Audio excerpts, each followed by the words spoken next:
We are back with day number 2 of the EU, SEC, and SOC Road to Worlds. Yesterday, a couple of competitive matchups. The number 1 and number 2 EU, SEC teams rolled, and then some competitive matches down the stretch once we got into the middle of the pack. And so we've got some winners from those matches, some losers from those matches, and some really exciting games just around the corner. 4 best-of-3s will fill out our slate today. My name is Dolson. Trelly Relly joins me on the desk to start the day. Trelly, we got 1 best-of-3 yesterday. Yep.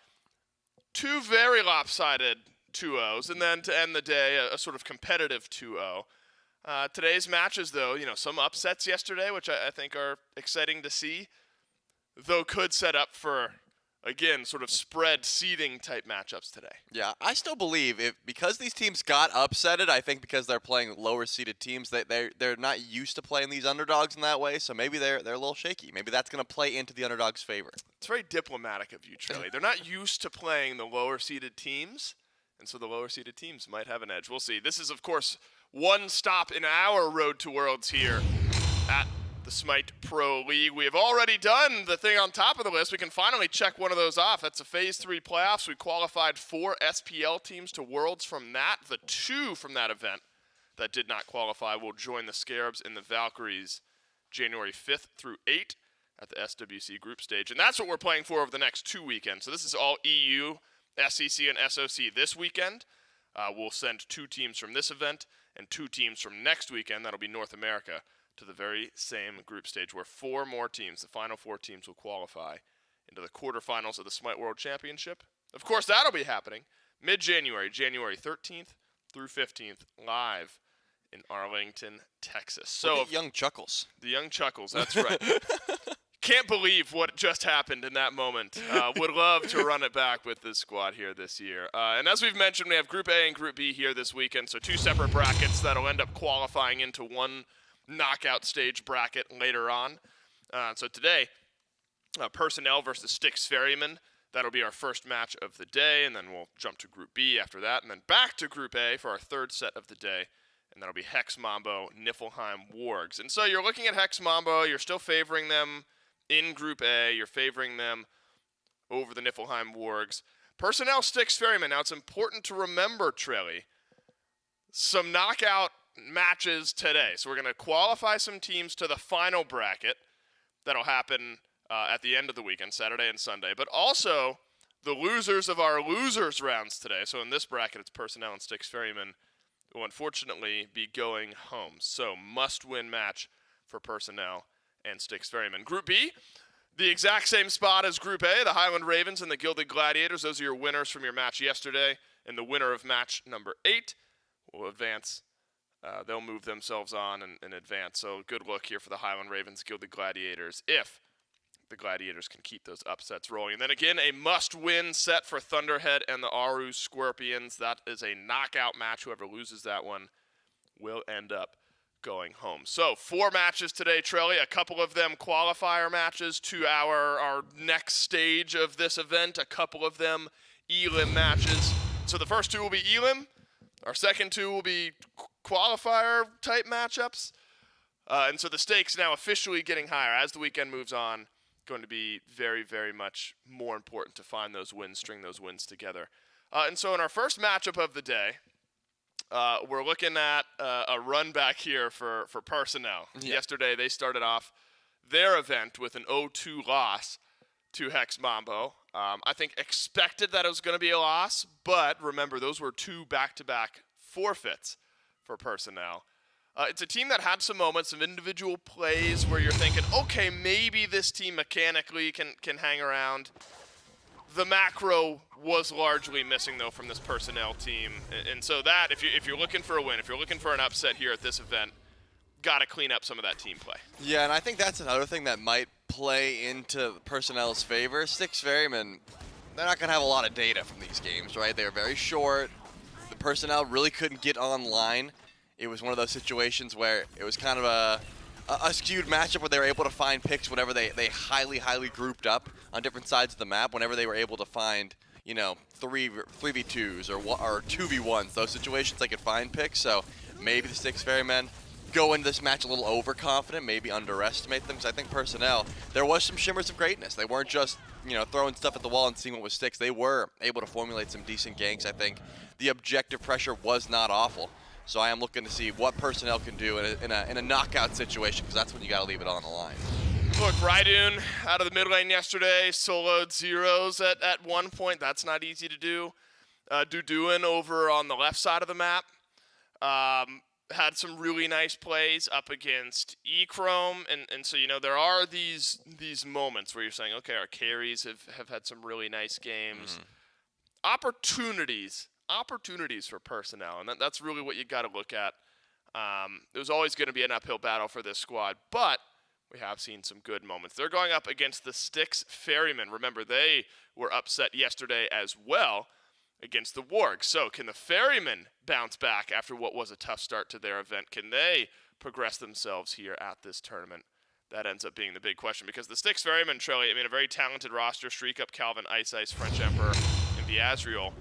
And worth noting going into this event, iceice, traditionally, playing out of the jungle, swaps over to mid. And even in a loss, had some good moments here for the Styx Ferrymen team. Yeah, honestly, iceice didn't really. The first game I believe played set, and I was like, okay, that makes sense. He's a jungler. He's gonna play assassins in the mid lane. That makes sense to me. But then he really started going with these burst-style mages, and he looked good on them as well. The objective play was solid. I think the Scylla ult landing, no setup, which is not easy to do. Just good play throughout. So I'm excited to see exactly what iceice does today in this matchup, because I feel like his team is probably expecting a fair bit out of him just because of how he played yesterday. Yep. In the sense of, he wasn't missing. So I want to see the setup, maybe trying to play through mid lane a little bit, try and facilitate this mid laner, because I think he does have the mid chops, if you will, to actually pop off. Had to go up against Hawk yesterday, who was on the Styx Ferrymen up to a point here this year. Hawk now, of course, playing with the Wargs, and so some shifting going around there, and the Styx Ferrymen fell just short yesterday. I think you're still favoring the Ferrymen in this matchup, and until we see it from Personel, I think you're still favoring these SEC teams, but already seeing some crazy things can happen this weekend. We got 2 upsets. Will we get our third to start off our day on Friday? Let's find out in Picks and Bans for game number 1. Now, I think not only in-game, Trelly, not having a lot of data on Personel is important. Picks and Bans, this is really where it starts. I'm not sure Styx Ferrymen have a whole lot to go off of. Maybe you're banning out some of what looked good for the carries. Maybe you're banning out some of what looked good in some of the individual matchups. Potentially you're just banning straight off the tier list, because I doubt these teams have extensive scrim experience with one another. Yeah, I'm thinking definitely just off the tier list. We are seeing a bit of target pressure here. iceice did play that set mid, so I think that's something that Personel wants to try and take away. They don't want to deal with that amount of early pressure, as well as just Cupid, one of the strongest hunters in the game. I think those top 3, Cernunnos, Cupid, and Ishtar, always going to be looked at here. And when one does get through, Styx Ferrymen probably going to take their choice of the picks, and that time it'll be Cernunnos. So Ishtar almost certainly going to get top 3 here by Personel. If not, you're just giving up pressure on that duo lane. Unnecessary pressure in that sense. All right, well, Ishtar, that'd be a really nice start here for Personel. Ends up being the case. Now, we have seen a handful of these double hunter compositions still rolling through. Usually starts with something like a Cernunnos, drops down Cupid, Danzaburou we saw a few times yesterday, but so often we talk about how Cern has started off, and that leaves the draft pretty open for whatever you want a bit later on. Thor, also a good start here for the Styx Ferrymen. And Charlie, we saw some good out of Thor yesterday. Thor fantastic, especially if you build up that early lead at forcing fights, forcing that lead to continue to build. And so I don't mind it here for Styx Ferrymen. Yeah, I don't mind it one bit either. To be clear, though, Daji also pretty solid. So if you're just very solid, if you're just trading junglers here for as top tiers you can get, I think both teams probably pretty happy with that one, as well as the Fafnir. I think a pick that has been extremely banned out specifically in the EUSCC, so something to note there. The Khepri grab, that's never going to be a bad pick either, especially with how much CC you can see that the Styx Ferrymen have already drafted. Having that Scarab's Blessing, having that extra life, if you will, the revive potential could come into play here, especially with something like a Daji. You trickster spirit in, you get that resets and the Scarab's Blessing, and then you're able to, dive as far as possible. Very quick bans. They're going into the Merlin and the Lancelot. They don't want to deal with that extra pressure, whereas the Styx Ferrymen just dealing with those burst mages, the Vulcan and the Scylla being taken away. Oh, Huang, that's a good look for Personel. Some safety over in the mid lane, especially if you're assuming there's going to be a lot of diving going on from Styx Ferrymen. You get up, you glide away. Dueling Dragon's also great, not only disengaging, slowing down a fight, but we've seen it work wonders in initiating fights throughout the course of this weekend. Tiamat has seen a bit of play, one bit of play so far here this weekend, won the only game that we saw it, and then Amaterasu. So Trelly, I mean, overall mindset, if you're Styx Ferryman here, you're favoring yourself, do you think running down pressure is the smartest way of playing this game against what we saw work against Personel yesterday? Yeah, if you're just trying to match what you saw yesterday, then early leads, trying to run that pressure down and just look towards objective play, definitely don't go full early game. You need to have a little bit of late game carry potential, but I think, yeah, drafting that early pressure definitely going to be a smart look, and that is what the Thor and the Cern are going to bring. You also have that late game presence if you need it, but it looks like Personel are going to round out that draft with the tier. I think a very solid pick, not the greatest matchup into Ama, but you're not looking for that 1v1 potential. You're trying to rotate out later and just be disruptive to these carries. All right, tier. Look, tier is a game-changing style of solo laner. If it's going to happen for Personel here, Personalised needs to have a big set on this tier. We've seen the upsets in the past. We've seen SEC swing up against SPL when this tier is there. I immediately put more emphasis on this solo lane pick now. But I think the jungle matchup also going to be dynamic here in this game. Can Personel turn around what was a rough start to their event? Can the Styx Ferrymen get back on track? We'll find out. It's game one, and it's J-Mac and Gormizer. Yeah, thank you so much. Day number 2 of our EUSCC Championship kicks off with an elimination match. Loser of this one goes home. Their tournament life is done. Their chances to make it to the SWC end here. For one of these teams, though, they'll have a chance and a second life in this tournament to move on and have one more chance and still playing for some more elimination. Yeah. Again, that'll be against the winner or the loser of 2 sets from now, if I'm not mistaken, in that one. Styx Ferrymen versus Personel, and we do have RAIIDUN back over on the Huang in mid this time around. And I like the kind of shift up here that Personel has made. Get some playmakers on your big hitters like Personalised, that like Dave was mentioning over on the desk, because Personalised really seemed to kind of been that pinnacle for his team, that point of consistency that they needed yesterday. This is, for Personel, this is a winning comp, all right? I mean, as far as gods go, we have seen this kind of comp. Like, it can run the show. We know it can find a lot of success. It's just whether or not they're going to be able to activate that kind of success, right? But I know, and I've seen that this kind of comp, I mean, with a Dodge E, the setup you're going to get from that, you mentioned Personalised. I think the tier has been amazing. You've got a Khepri for some reses. Ishtar has been the go-to #1 hunter that we've seen. Good clear, good damage in the late as long as you keep your positioning.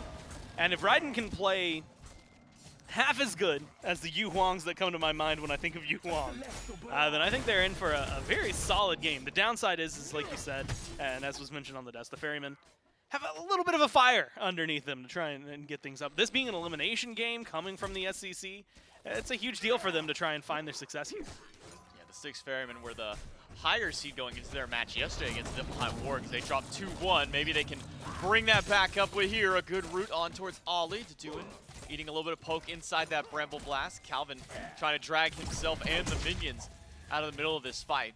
But good poke back from Duduin is going to put the support of the Styx Ferrymen also at a bit lower HP. So those HP pots going to make sure to tick him back up. I really like seeing the Fafnir more often. This isn't a comp. I mean, I guess with the Ama, you know, you've got an auto attacker. Thor, kind of half and half, right? More ability based.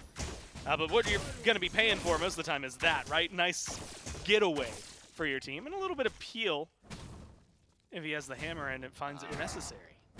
Olllly, you might be stepping a little too far up there. Now he's got some backup. Personalised, though, pushes French Emperor through. Good double stun. Calvìn, though, does pick up first blood on the left side of the map, while the 2v2 over on the right fizzles out to nothing. And again, I was just mentioning before we panned over, felt like Olllly had just walked so far forward for no reason, kind of by himself to try and zone. It seems Styx Ferrymen thought the same thing. And I think, and moments like this one as well, where I think a lot of the thing that is saving Duduin here that didn't save Olllly, or saved Olllly for at least like 10 more seconds. The cooldown and the mana cost of the hammer. That is pretty much the only thing that is stopping that from being a second kill for the duo lane. And I think from Olllly dying at the purple buff and instead dying next to the lane. Calvìn hit by the jolt. Quick dash for StreakUp. Gets him out, and it's a level 4 and 3 duo of the Styx Ferrymen versus the 3 and 2 between Hunter support as a combo. With that Scepter on side, Calvìn will get a little bit of HP 5 when he's out of combat. When he's in combat, we'll just get some extra damage up onto the enemy team that have been walking at him. Olllly, who just got back, is already down to half HP again. Luckily for him on this Khepri, has some of those shields. He'll take his HP back up a little bit, try and help him out in these lanes, but not the best start for Personel, dropping a kill over into the duo lane. Maybe fortunate for them, it went on to the support. BeAzrael must have gotten shoved into the tower by Personalised. And that puts him at low HP, but now level 5 on the Amma. Means that BeAzrael should be okay. Also, you've got self-sustain for Amma, right? So you're going to be able to heal yourself up. With a blue buff and as much mana as BeAzrael has, I don't think they're too worried about it. Even better, you've got teleport, right? So you can back, go for whatever build you're going for, and then come back with a vengeance. It's been this Golden Blade. And honestly, you know, we saw it a lot against the Hades on the Hercules yesterday. I think I like it a little more on the Amaterasu, especially because it can give you some opportunities in lane. Well, TheFrenchEmperor. Oof. Maybe if that stun lasts a little bit longer, TheFrenchEmperor had that gap close. Could have seen a kill on towards the tier, but does still have, or actually no, did he not put a, either he already ulted to get away, or he didn't put a point in the ult. I'm not sure for Personalised. I don't see his diamond ticking up at any point.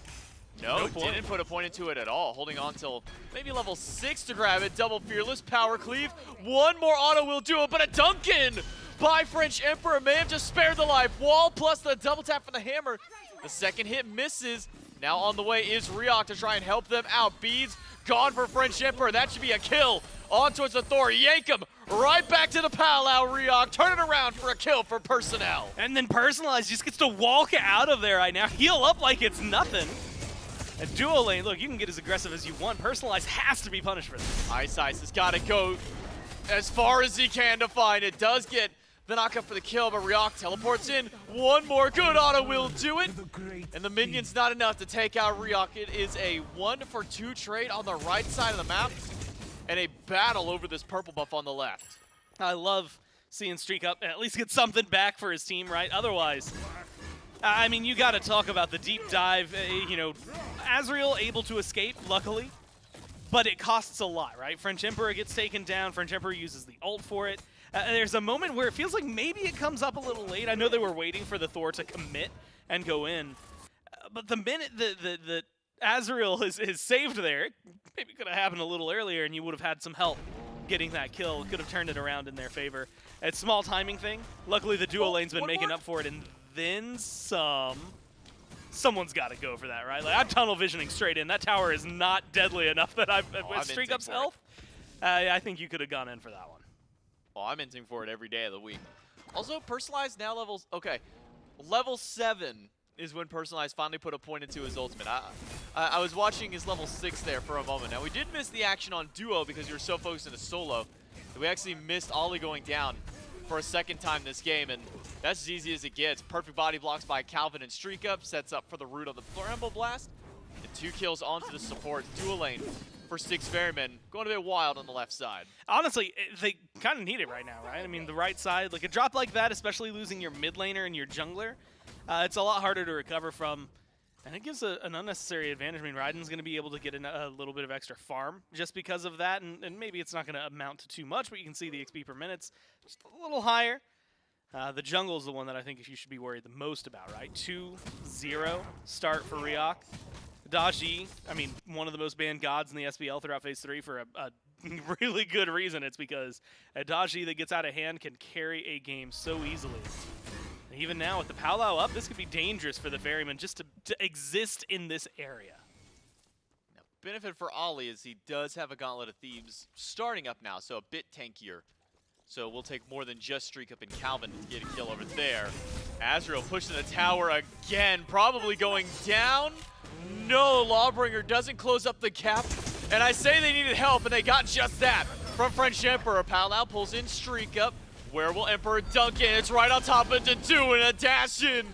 An extra spin for French Emperor puts 2 up on the board for Styx Ferrymen. Left, right, and may have stepped too far forward. Double tap and a wall to slow him down. Jump in by iceice a little bit more, but a good revive by Olllly will save his mid laner. He's still right there. That door closed on him. I think if they wanted to, unfortunately, all their cooldowns are going to be a little atrocious after that damage dump. They could probably pull RAIDUN in. I mean, you're stepping up to this red buff. They could go for the kill. Surprised that iceice didn't just communicate to French Emperor like, hey, RAIDUN's right there. Maybe we just go back and try and kill him. But RAIDUN has been spared thanks to the help of his support this time around. That revive keeping him up, but beads on cooldown. And, well, BeAzrael, even despite being shoved under the tower twice and being bullied in the solo lane, has no fear stealing away some back camps. And that's, honestly, that's a great sign. BeAzrael has been bullied pretty hard in this lane, but not in anything that's given up a kill yet.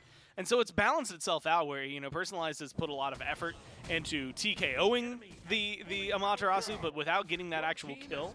It hasn't really massed into a successful lead just yet. RAIDUN has some backup. There's 4 people here. Beads gone from French Emperor. And at least the Trickster Spear now gone from reeok, so not going to see a dive in. Calvìn on backup. RAIDUN has been spotted. Calvìn senses the blood in the water, but thankfully that float available for RAIDUN. He'll be able to get back to the safety of the back of his tier 2 tower, which is wild for him to say in 9 minutes that that's his safest place to be. It's weird because my brain has 2 modes for that exact play. The first one is I'm absolutely making the exact same thing Calvìn just did. The second one is what happens if that hammer connects? Like, you jumping into the tier 2 with everybody else there? It's that weird balance. Maybe he does. Could have gotten a kill. Olllly now at least in a little bit of trouble. I like the CC lockdown we're seeing from the Ferrymen. It's I think a good team fight that Personel has put together. And once tier starts rotating, it could be just absolutely devastating. But there's a lot of just generic CC that's going to hit multi-target, single-target very often for the Ferrymen, but they've been looking for picks. And they've been finding them, right? And you get a lot of kills on the left-hand side of the map. I like that they're putting their focus over here. Could open up a Gold Fury if they win a fight right now. Stun onto Olllly. Purple buff secured. Horrific emblem popped on towards Duduin and Olllly only, but maybe it's for Calvìn to disengage. Finds the stun onto reeok. Hammer is good. Double tap slams the HP bar of the dodge E, but no commit from the Styx Ferrymen. And Gore, it's always funny. We talk about maybe want to see like heat maps of like where players are rotating throughout this game. Maybe we'll have to hold that for a moment. Olllly gets the revive. He should be fine to get out. We always talk about want to see like the heat maps of certain players. Like, where's the jungler going? Where's this person going? Seems this game, purple buff is the hot spot. Yeah, and not only is purple buff the hot spot, I mean, the amount of pressure that they've successfully found. I mean, what, an unsuccessful gank on solo lane? I don't think we've seen French Emperor go back over there, and for good reason. I mean, you're finding kills over here. I think it's a huge win. They TKO reeok. They get Ollly's ult away. I'm honestly surprised that the Ferrymen didn't pull a Gold Fury right there. It feels like they had everything that was necessary for their success. 2 back in base. You've got a numbers advantage. You've got the damage numbers that you could do. You had the transformation at the time from Calvìn. It might have canceled right as they got to the Gold Fury, but you could have easily thrown out a Coerce, then gone in, and had that cooldown available for you maybe a little faster. Definitely had the burn to maybe try and amp things up a little further for them. But they've been focused on getting kills, and they keep getting kills. And even when they aren't getting kills, like we just saw, Olllly having to use that ult and go back to base is a huge deal to set up the Ferrymen. Looking for the next few fights, I mean, anywhere that Khepri is, if that ult is available, a lot of your work can get undone. And looking at what the French Emperor's last double tap did, you'll need that help. BeAzrael should die here in the middle of 3. Palau Good Palau. will get the beads this time around. So reeok not going to get the close gap on towards BeAzrael. Greedy play again by the for how much BeAzrael's been pushed under tower, for how much pressure's been put towards his lane. Still goes for the proxy farm, able to get out. And with 3 rotating to the right side of the map, Styx Ferrymen make the cognitive decision to head over towards the left side. Take the Gold Fury. And now Team Personel taking a look at their gold. They're sitting down about 3,600. Maybe drop that close to about 3K with this Pyromancer going their way. With a lot of success at this point. I'm kind of surprised. I mean, Personel, I think in a Voltron-esque way, Power Rangers-esque way, are going to be an incredibly strong team once they start grouping up together. The problem is right now, Ferrymen have kind of dragged them into this brawl that maybe they don't want to be a part of just yet. I think that the spending a little more time in the oven for the entirety of the squad could be massive. But with both neutral objectives down, they actually get exactly that, right? Unless the Ferrymen start driving fights towards them for really no reason as of this point, unless they want to go for some stronger invades. I don't think they have much reason to be fighting for a little while, so the Personnel team can just take a pause, farm up. You're looking at a 2-level deficit in mid, which is going to be felt. Same for support, but maybe not so much in support until level 12. That second relic is going to be a huge boost to the Ferrymen. You're seeing 2 levels, let's call it 1.5 for StreakUp. That's just hard for the entire squad to get into this fight right now as they all start to fall behind. Instead of looking for these picks or one-on-ones, 2v2s, they really need to kind of uniform group up, play around reeok right now, and use that ult as the best of their ability. Azrael again.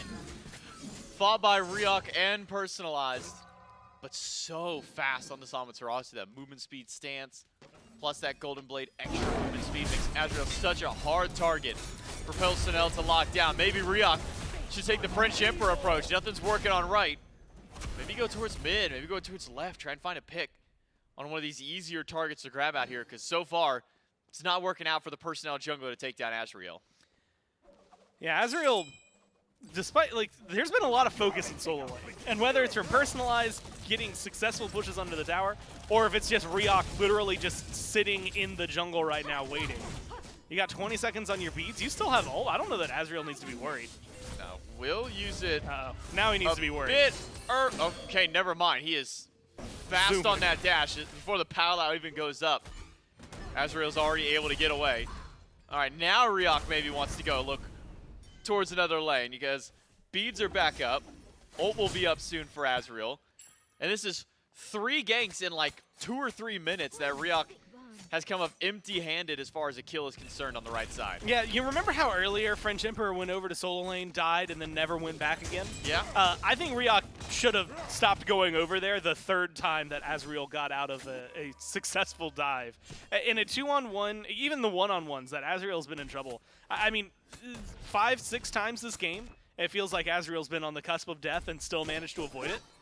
And if you aren't able to guarantee it, and even in a moment like that, you know, you're going up on the powwow, maybe pulling the trigger a little late, letting that last attack animation for the ult from Azrael finish just in time for the dash to go off before you can get a shot.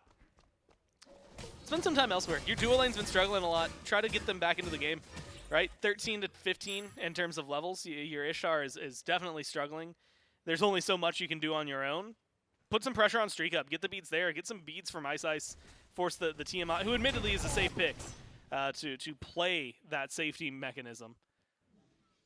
Or maybe go for the umpteenth time against Azrael and see where that can get you. Azrael's got a lead. Despite all of the pressure that's been happening on solo, Azrael's ahead of the tier right now. And so I think Personel need to figure out where their targets are. 4th time's the charm, surely. No, reeok will not chase this one out. Puts about half HP onto Azrael in damage. But after all, Nyama again will be able to resustain nicely thanks to that first ability. Styx Ferrymen with all of this chaos going on towards the right side of the map, have been able to amass about a 4,500 gold lead. There's beads from StreakUp. If I'm Duduin, I'm yelling reeok, left side. Let's get this Cernunnos. Let's team up.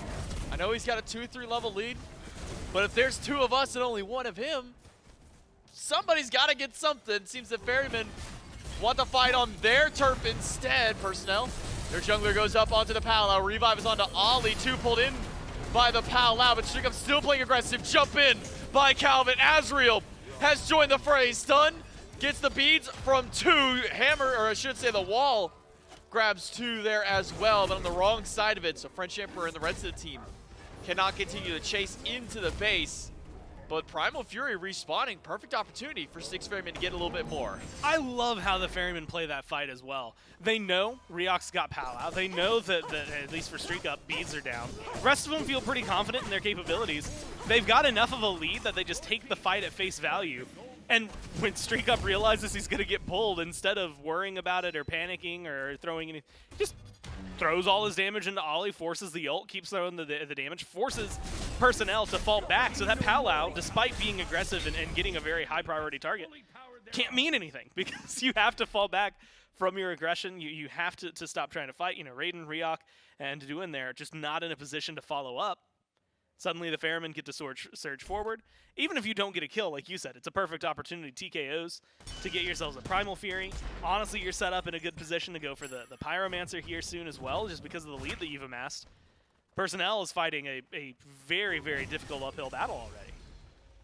iceice level 17 on the Tiamat, tied for highest level with two of his other teammates out here as well, Solo and ADC. Keeping up a pretty good farm game so far for Styx Ferrymen. And that Primal Fury has made it pretty treacherous waters for Personel to now fight into. You're looking at nearly an 8,000 gold lead that Styx Ferrymen have. And we've only taken 2 Furies and a Pyromancer that went to Personel that time. Fire Giant still standing. But the Trebuchet in mid could make it dicey in that spot. StreakUp getting Aegis from Duduin just with a few auto attacks of his own.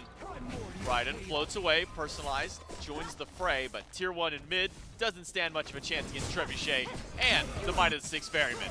Yeah, especially in Amaterasu. Good damage. StreakUp's in trouble though. Should go down. FrenchEmperor too late to get anything extra Oh with my that, God. but will Oh my still have God. enough damage to drop Duduin after the fact. Both hunters now removed from the map. Push in by Personalised onto its iceice. There's the beats from the Tiamat. Another opening for reeok later on.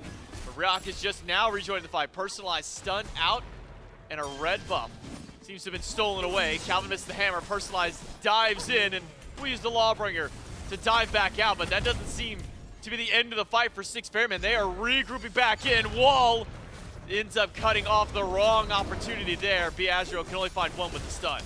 A nice pushback from RAIIDUN as well. At least keeps things a little more balanced. Wall should be up. Looking at the damage follow-up from FrenchEmperor. Yeah, I mean, those, and that's just autos. I mean, if you have either your spin or your hammer, maybe some damage, they might still go for more, at least forcing the ult from Olllly. That's a huge win for the Ferrymen, even though they aren't getting a kill here. This Trebuchet is getting a lot of value now. Some damage towards tier 2 tower. One fireball launched out. Trebuchet should finally fall after Personel is able to gather themselves up towards the mid-tier 2. Try and push back Styx Ferrymen, but this 8,000 gold lead that's still continuing to climb even higher, now 9,000. Still no Fire Giant taken, no tier 2 towers, it's just been kills, T1s, and some objectives out there. BeAzrael uses the ult to get away from Palau and turns it right back on a reeok's dome. 19 is the level of BeAzrael versus the 16 of the jungler. That's a fight BeAzrael takes any day of the week. Now, there's been a lot of fun, I think, for the Ferrymen and Ferrymen fans this game on the left-hand side of the map. I have to give just immense shout-outs to BeAzrael and how they're playing this Amaterasu, because, again, earlier, there's probably at least 6 times they should have died and did not. And so to survive all of that, have a 3-level lead over Personalised, and be providing as much to your team, getting a kill onto the jungler, opening up the Pyromancer. I mean, it's just insane what they're doing from solo. And even though it's only a 1-0 and 1 slash line, maybe nothing crazy fancy down there, I think they've been playing very impressively this game. And again, if we're talking about the Ferrymen kind of needing to prove something to balance things out and showcase that they have a reason to go to the group stages, a reason to try and qualify for the World Championship, this is the kind of lead you need. This is the kind of control over the game that you have to have. Yeah, remember, Styx Ferrymen, 4th seed coming into this event, dropped to the 6th seed Niflheim Wargs yesterday in a 2-1 matchup.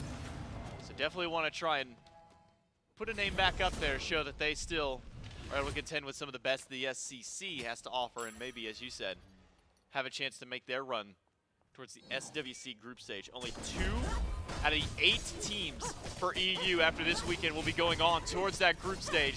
Styx Ferrymen want to make their odds a little bit better with a win here. First Fire Giant of the game, not going to be taken by Personalised this time around. Styx Ferrymen will grab that one. A kill on towards the tiers. Good dribble. Fearless delays his life a little longer. But that's all it does was just delay for all 5 Ferrymen to group together with fire. Every time I see Fire Giant fights like that, again, it's the same thing that happened earlier with Calvin. My brain is of 2 parts.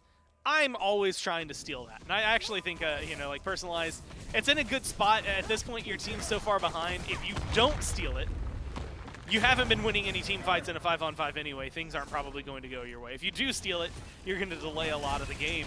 But the fact that you die in the process, unfortunately, means that now there's a wide opening for the Ferrymen to start just breaking the base. Right side Phoenix under siege. Olllly revives himself only to go down a second time in the same fight. Right side Phoenix gone. reeok's life also gone. That one to StreakUp in the backline. The crits rain through. RAIIDUN tries to get back to the fountain, and only by the good graces of his own ages does he. Personalised has respawned, but only finds damage on towards StreakUp, who can return it right back. Styx Ferrymen, they get the right burn, a couple of picks, and they'll back away. Unfortunately, in a position, Calvìn had to back too low. FrenchEmperor low. Not a lot of camps over here for them to sustain off of anyway. So it's going to be maybe a slower roll for them. They've still got 2.5 minutes on a power play. I mean, at this point, maybe you can back, get some gold. Towers are going to affect the Titan health, so tier 2s. Pretty helpful.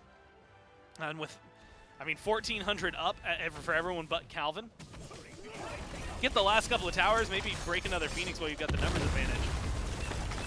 If you get a couple kills, then you go for the end. If not, you get some more items in your pocket, and we're talking massive power swings. I mean, we're already seeing tier 3s over tier 2s on the other side, or more expensive tier 3s. I'm looking at the Deathbringer versus just an Odi bow there for Duduin. So spend the gold in your hands after the Gold Fury. You've got a large margin to work with, still about 1.5 minutes after you make it back, maybe 1:15. You can either rush it up left, take the tower, or try to go for a bigger play. StreakUp is swinging on the Cernunnos. Still has 2,500 in hand, can full buy another item whenever he does eventually go back to base, which will be right about now. Those Tiamat lizards actually helping to push up the left side just a little bit, though they are getting chunked away by the minions pretty quickly. Actually gets a full silver branch on his way out of the base. 4-1 and 5 on the Cernunnos. We've been talking a lot about BeAzrael on the right side for how much he's been surviving the constant onslaught of reeok and Personalised, either pushing him under tower, trying to pull him in with Palau. StreakUp from minute 1 has been taking these boxing matches up against Duduin and has really been forcing the hand of Olllly to have to sit here and kind of babysit his dual lane partner. Yeah, and unfortunately for Olllly, not just like the babysitting, but also just the start to this game. 3 now, level difference, 5 deaths. It's just, we have not seen a Khepri res this game that has felt like a crazy impactful res. I think there's maybe been one where it delayed the kill, stopped the kill from happening. But even in those moments, it opened up opportunities for the Ferrymen. Now, 40 seconds left on the power play. I like this kind of positioning. They've got enough damage. I mean, if they can force the ult out of Olllly early, that's going to open up the Fire Giant fight for him pretty My big. God, Personalised almost goes down just to the auto attacks through there. StreakUp crit after crit flies into reeok's dome. He will not pull anybody back with his Palau. It's his own death by the hands of StreakUp. Double kill for the Hunter. Personalised finds a push only onto BeAzrael. Left side Phoenix, the next one down. StreakUp, the menace of the Cernunnos, now backed by a coerce. Mid Phoenix should go down. Personalised finds a pushback, but Calvìn and the rest of the team put him right back down. The Styx Ferrymen can walk right into the throne room. There's no fight back from Personel. This will be game number 1 to the SCC. Yeah, playing into a lead like that, even without the Fire Giant at this point, the Titan, it's just easy. They get the deicide for funsies at the very end. They don't even need it. If StreakUp, and this is the big thing, first off, 7-1-7, really good lane for the duo lane.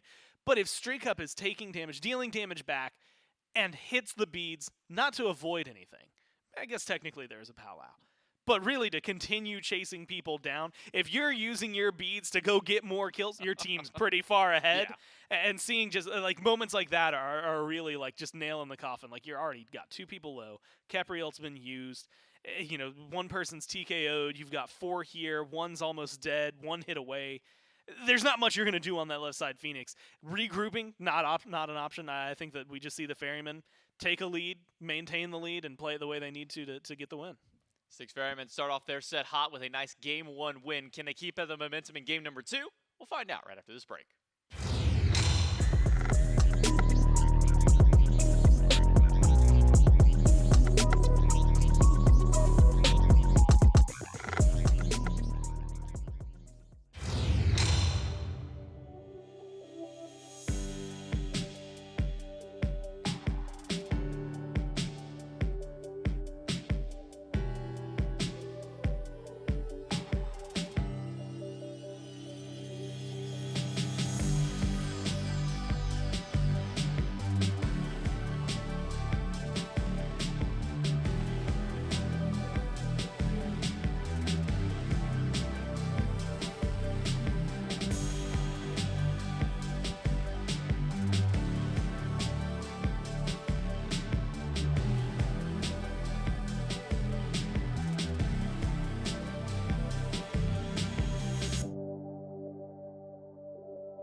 Back to the basics, been a lot of things, but I never been basic. Run around bases, came from the basement, never been shameless. So I got stay in the streets, get dangerous, so I might bang it. Don't like hanging unless you family, please don't claim it. Like what you claiming, what you saying, what you bout and what you need. I'm at the house, ain't at the club, I'm really chilling with my...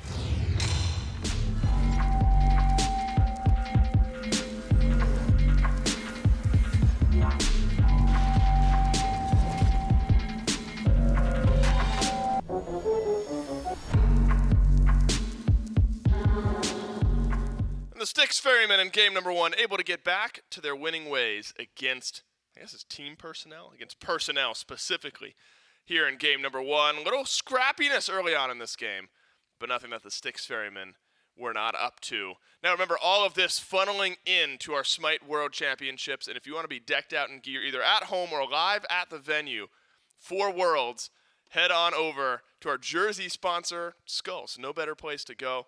For one of, or multiple of our 8 SPL teams, they have all got great jersey designs here going into Worlds, going in to the last bit of our year. And of course, you want to head to shop.hyrostudios.com/SPL and grab one of these jerseys, of course, brought to you by our jersey partners over at Skulls. Now we're fighting to unseat one of these 8 teams. 4 of those jerseys 100% guaranteed to be at Worlds, 4 of them likely to be at Worlds, but one of our, or 2 of our teams here this weekend, a couple of our teams next weekend, have a chance to unseat one of those Pro League teams. Styx Ferrymen step a bit closer to an opportunity to do just that here in game number 1. And Trelly, you know, it was shades of what happened to Personel yesterday. Yeah. It was a bit more contested. You know, it was a 1,000 gold lead only for Styx Ferrymen. The kills largely equal in the first 8 to 10 minutes of this game.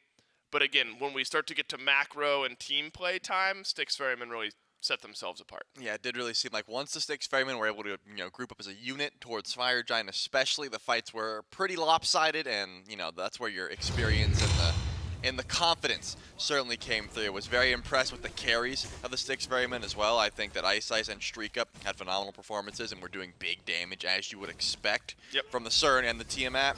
And also, FrenchEmperor didn't have the greatest start, but once Thor really does get rolling, you can set up for your team as well, and I think that's one of the reasons that the carries were able to have so much success, because of all the setup coming from these CC targets from the Styx Ferrymen. Are you familiar with any notable French emperors? Like, how's your world history? I literally asked J-Mac after we casted last set, and he also couldn't think of anything, so no. I was like, who's the French emperor? Honestly, the most notable French... Is that true, Billy? I don't want to say that if it's totally wrong. Napoleon is a French emperor. Was he an emperor? Yeah. I thought he was just like a general in the military. So I guess he... God, that is a failure of the education system that I'm questioning that. Of course, Napoleon, gotta be. And then, of course, French emperor on the Styx Ferrymen, maybe the most notable that we've gotten here in recent history, 3-1 and 9. In a couple of hundred years, yeah. It's been a minute. On the Thor, 7-1-7 for StreakUp. This is a dominant team performance by Styx Ferrymen once you break out of the laning phase and get into grouping and fighting. And so, this is last-ditch effort here from Team Personel. Remember, this is a knockout match, specifically Game 2 now, and if we get there, Game 3, knockout games for Team Personel if you want a chance to move on in this tournament, a chance to make it to the next stage of this weekend. Gotta happen here in Game number 2, and that's going to require total readjustment of the way shot calling has been. I will set the bar. I mean, in all reality, especially with there being two different groups and with Ravens being in one group and Hexmabo in the other group, the SOC teams are always going to run face first into a couple of the most dominant EU SEC teams that we've had in recent years. And so I think, showing up and giving it a shot, that they have these SOC teams lots to be proud of, regardless of how their weekend ends up. We'll see if Game 2 can extend the life of Personalised and their team here in this tournament. And Team Personel, they find themselves in first pick here, Trelly. I don't know, because I was talking to Miff yesterday on the desk. I mean, it's hard. I was wondering if you just totally throw whatever at the wall at this point. Clearly, just straight up 5v5 normal, good compositional team smite isn't quite working. I don't know if you get super crazy here, throw a complete curveball. Or maybe you just try to have some fun. I don't know what the team mentality is like for Personel, but if you're just trying to have some fun here, maybe everyone just gets to play a pick that they enjoy and see what happens. I mean, with World Championship chances on the line, I think now might be the time. If you are going to do something a little crazy, try a different strategy, now would be the time. But one thing to note, and something that I honestly just noticed, Personel might have one of the coolest little background animations we have. Like, it looks like we're journeying to the center of the earth. It's right behind you, and I get to watch you. Like, that one is really sick. So yeah, I hope we get to see more of them just for that animation. Are we tunneling? Yeah, it looks like we're tunneling to wherever Cthulhu lives. That seems to be what I don't want to go there at all. Well, I don't want to be where Cthulhu exists ever in my life. Well, good news is you don't have to see him in this game either, because he got banned away at the Styx Ferrymen, but that does leave Hades open for Personel to go for the first pick there. They are going to take the Cernunnos away as well, so I expect either that Cupid or that Ishtar to be grabbed by the Styx Ferrymen in this slot, whichever one they prefer. If this is one of those situations where you take either, then they don't even have to grab one just yet. They can sort of let Personel grab their favorite and then get the opposite. Wow, crazy. Thor, so that sounded super sarcastic. Wow, crazy. I actually mean this. Thor, 100% win rate across 3 games so far here in this event, and we're only through 5 total sets, or I guess 4 Athena. pending 5, depending on how this one ends out. Thor usually a bit more tumultuous in there, but we've seen success from Thor throughout the early goings of this weekend, so that's a trend I'm going to keep my eyes on as things roll through. So it ends up still being standard through the first 3 for Personel: Hades, Ishtar, Athena. And Troy, if you're covering up the names on top, you're covering up past play, that's about as good as it gets in a top 3 given our current meta. Yeah, I would say so. I'm surprised that the Styx Ferrymen didn't put any sort of look towards, you know, Cupid, and now it's going to get banned away by Personel, which makes a ton of sense. Maybe it doesn't favor the matchup into the Ishtar as is, you know, using that CC immunity, that sort of thing. But going to grab iceice's Tiamat once again, so actually going to last pick their ADC here. I guess when you're up against Ishtar, you're going to get out-cleared no matter what, so you might as well just take whatever hunter you want in that slot. But the Lancelot coming through, so a lot of CC here from Personel. I think the Hades, the Athena, as well as that Lancelot could bring a lot to the team fight. That's not even to mention once Ishtar actually levels up and actually gets the group up for these fights as well. Yeah, really like the way Personel are drafting here. You know, we aren't fully familiar. We don't watch and cast and broadcast all of the SOC games, so you're holistically, you know, unfamiliar with a lot of the inner workings of the SOC meta, but I really like the way that this team has drafted so far. You know, I think it mirrors a lot of what we've seen at the top level of play. It mirrors a lot of what we've seen at the SEC level of play. And so if nothing else, Personel have their drafting down pretty pat here.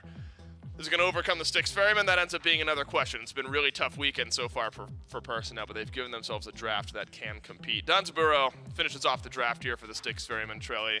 And Danza started to rise up a bit. We wondered if it was a Barra special, but more and more hunters starting to. Yeah, it seems like anyone who wants to play aggressive seems like they can just grab this Danza and take that rocket, run it down left lane, and hopefully find some aggression over there. We'll see if the Styx Ferrymen can make it a 2-0. Will they knock out Personel right here, right now? We'll find out in game number 2 with J-Mac and Gore. Yeah, Personel trying to fight for their tournament lives. Loser of this set goes home. Their Season 9 is done. No chance at the Smite World Championship. Winner moves on to face the loser of one of our sets later on today. I believe that's between Hexamambo and Niflheim Wargs.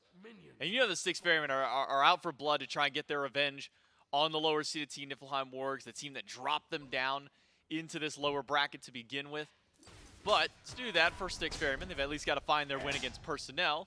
Personel maybe trying to prove the SOC still's got a little bit of fight left in them, Gore. Yeah, and honestly, again, the desk puts it appropriately, but game 1, game 2, their drafts are on point, right? It is right now another one that I look at and I think that this is going to be really solid, right? A lot of pressure maybe on Olllly to set some things up, but we saw yesterday what a fantastic Hades play can do. And so I think the Personel are in a fantastic spot draft-wise to make something happen. The problem always comes down to the fact that draft-wise isn't always the end of the road for you. And when the only thing that changes for Ferrymen is they've now got Danzaburou instead of a Cernunnos. Admittedly, that's a lot more openings. If you're looking to try and control your dual lane a little more than last game, I think Personel are a step in the right direction. But you get all other elements of success for the Ferrymen. And so I'm really curious to see how they adapt to essentially playing the same draft again. Well, it really didn't dawn on me that that was 4 out of the same 5 from game 1 until you mentioned it. Double taunt by Olllly, but unfortunately you're taunting the damage right to you. Slow from the horrific emblem. Olllly is low, but instead of committing to Olllly, they'll commit over towards Duduin. He is able to break away from that taunt very quickly. On the Ishtar, French Emperor dives in. Doesn't have the commit after to put reeok out. Instead, we'll just keep reeok at low HP. The pressure French Emperor has gotten out of the jungle has just been immense for them. I know Olllly over here, dual lane in general, was popping off entirely last game. Olllly, unfortunately, falling quite a few times early on. Athena a little safer in some regards than the Khepri. Doesn't seem to be able to help much else. I mean, this is a lose-lose scenario if you're reeok. You either stick around, you lose your life. You don't stick around, you're going to lose every buff they can find over here. And I love where French Emperor is right now because you're just hanging around. Either you're going to be there when speed buff starts or you're going to get the kill. Win-win. Look at what iceice has been doing, though. Keeps walking up towards the edge of the tower line to put a little bit of threat there. In fact, there was a ward by French Emperor. He used his vision chalice to put it inside the tower to know that he had the opportunity to do this. Now reeok's going to come back and realize, oh man, French Emperor wasn't just hanging around the right side of the jungle. He was hanging out at my speed buff this whole time. It gets stolen away from French Emperor. A duel now over the Scepter, which does end up getting dropped for Personel, so a small win in that regard. Calvìn playing a little dangerous up against a near full HP Duduin, but Duduin will be fine. So will Calvìn. He'll be able to back away. Yeah, it doesn't end up being the worst for wear thing. Again, pressure is always nice. You've already got Ishtar. You're going to clear this wave way faster than the Ferrymen. And JMac, it feels like it's been a while, but Personel finally having like just some purple buffs that they can relax at, secure for themselves. I mean, that's got to be nice after the last game, the amount of pressure that was there. That's the other thing that you're buying by getting the Scepter, is opening up not just the pressure in lane, your farm game is already going to be a little stronger. It's that peace of mind knowing that, at least for right now, you're not getting invaded. You're going to be able to maintain a little bit. In fact, even Olllly being able to get slightly aggressive and maybe lead the way for Personel in the duo lane. I'm going to keep my eyes on FrenchEmperor. Still level 4. Once that level 5 comes online, Anvil of Dawn, semi-global presence, so helpful. And you've got way better targeting. Last time, you're going up against a tier. Admittedly, Personalized didn't put a point into the ult until level 7, but way harder to kill a tier than it is a Hades. Mid, if you can catch out or predict or force out early someone in lane, the flicker from the Merlin, suddenly you've got a very easy follow-up. Either way, you still have the wall afterward, too. So you're going to be able to hit a ton over there. Dual lane, they've got some decent disengage, both blockable, though. So I feel like FrenchEmperor should be eating good on this Thor. It feels like you've got a lot of setup, a lot of success and capabilities. And it's just depending on where in the lane and where on the map you want to throw that pressure. It felt like maybe a lot of the struggle from Personel in game number 1 was kind of the stubborn nature of reeok over on the right side. Desperate to get that kill onto BeAzrael, made a good rotation in, got a double kill onto the jungle, onto the mid after a whole skirmish started between Azrael and Personalized. And that kind of like fueled that serotonin for reeok. Said, yeah, I got a kill over here. I can go for another one. Then he doesn't get Azrael. He says, okay, well that one was a fluke. And then he doesn't get it again and again and again. Meanwhile, FrenchEmperor is over on the left side getting kill after kill or setting up kill after kill. It kind of just feels like maybe that level of jungle discipline wasn't quite there for reeok in game 1. Yeah, I think that the consistent nature, like you said, of focusing Azrael, when Azrael had gotten out, first 3 times, maybe you can chalk it up. But again, it's kind of 3 strikes and go, right? If I'm looking at Azrael and manages to escape with narrow health 3 times in a row, probably going to start focusing elsewhere. And specifically focusing elsewhere, not just because Azrael was hard to kill, because your dual lane was getting bopped like crazy. I mean, a little bit of focus over there earlier, I think, could have been very helpful in game number 1. So right now, I mean, not necessarily off to the best start, right? You lose your speed buff a little earlier, forced out, didn't die yet. So that's going to be a huge plus. No first blood for the Ferrymen to maybe extend things, but they've been going for more subtle invades, but invades nonetheless. And I think that's something Personel, honestly, are struggling a little bit with. Duo lane's feeling a lot more neutral, but neutral only goes so far. FrenchEmperor obviously feels confident in stepping forward. It's just about whether or not you even can go for those steals. None of those buffs are up. You don't need to go deep. FrenchEmperor blocks off RAIIDUN's path, taunted in by Olllly. Will not take the beats away from the Thor. No real threat. Going against a Merlin by himself this early on. The damage isn't quite there, like maybe a more traditional mage. reeok is able to at least secure the left side Harpies for himself and his team. But even without a first blood bounty going through so far, Styx Ferrymen able to get themselves about a 700, 800 gold lead up over Personel. And now maybe an invade, no purple buff up, at least for the Ferrymen to grab on this side. Red buff still down as well. Calvìn just making his rounds across the map to see what he can take. And realistically, go for it. I mean, I'm looking at a Trebuchet that's pretty much free at this point. You can hang around and secure every single one of those. Then you're going to have to wait. I don't see any offerings up on the map. And so they are just 1 shy. But that is 1 obelisk fully emptied now for the Personel. So suddenly, it's a lot easier, better position if you're the Ferryman. Calvìn needs like a third of his health. It takes nothing to do so. Small wins, right? A little invade, you're not able to get to a buff just yet, and it doesn't look like they're in a good position for it. In fact, Olllly might be the one out of position here. Yeah, looks like Calvìn was baiting him pretty hard there. Olllly does have Defender of Olympus. Maybe the one net benefit that does save him out there. StreakUp not wanting to use the rocket for extra damage, maybe realizing we don't quite have the DPS to kill this Athena yet, but, I mean, hey, that's an ultimate burn onto the Athena. That's a little bit of less pressure that Olllly can put on towards opposite ends of the map, and maybe was wishing for Duduin that he had it right now. Ultimate does stun 2, and that might be just enough to delay Duduin's life a bit. Taunt goes through, does not end up pulling Duduin back in. FrenchEmperor needs a little bit more damage. The hammer is good, but it might be a 1-for-1 trade as FrenchEmperor has stayed a little too long. 1-for-1 out, but first blood to the Ferryman. And look, getting it onto your jungler feels really solid. Assist and kill going over to RAIIDUN is going to feel nice. But FrenchEmperor already with a small lead, now up 9-8. It's going to be half a level now with the farm that reeok's going to be able to pick up while FrenchEmperor is dead. But I think makes me happy to see FrenchEmperor getting active on the map early on, getting a kill. Duo lane was important for him last time. StreakUp now with a small lead is going to be able to maybe push harder. To the point where last game, what was it? I mean, not just 7-1-7, but popping beads to chase people down in the Phoenix line. I would love to see StreakUp be able to find himself in a similar position. Also seeing FrenchEmperor maybe go for more. Dive out by reeok from the dive in by FrenchEmperor. But no beads, at least taken from reeok, only from RAIIDUN losing his out during the initiation there by FrenchEmperor and iceice. Damage on towards Olllly. That's a taunt back for both of them. 1 for Olllly, 1 for StreakUp, but StreakUp's HP not very healthy to try and fight back in towards Duduin, sitting pretty on this Ishtar. Has been doing really well for himself to keep fighting back into these comps. Calvìn will keep Duduin busy on the left side of the map, while Personalised trying to steal the Greater Scorpion with the help of RAIIDUN.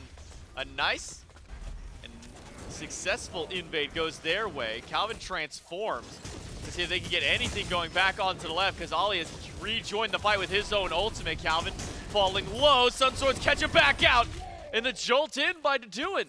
Ends up netting a second kill for Personel. Yeah, that was a weird choice. I think a weird engage for the Ferryman. Like, going for the ult, I mean, I'd look at StreakUp, not a lot of mana to work with, and it was low when the ult came out from Calvìn. Olllly had just gotten to go back and come back in. I mean, you know Defender of Olympus exists in the game.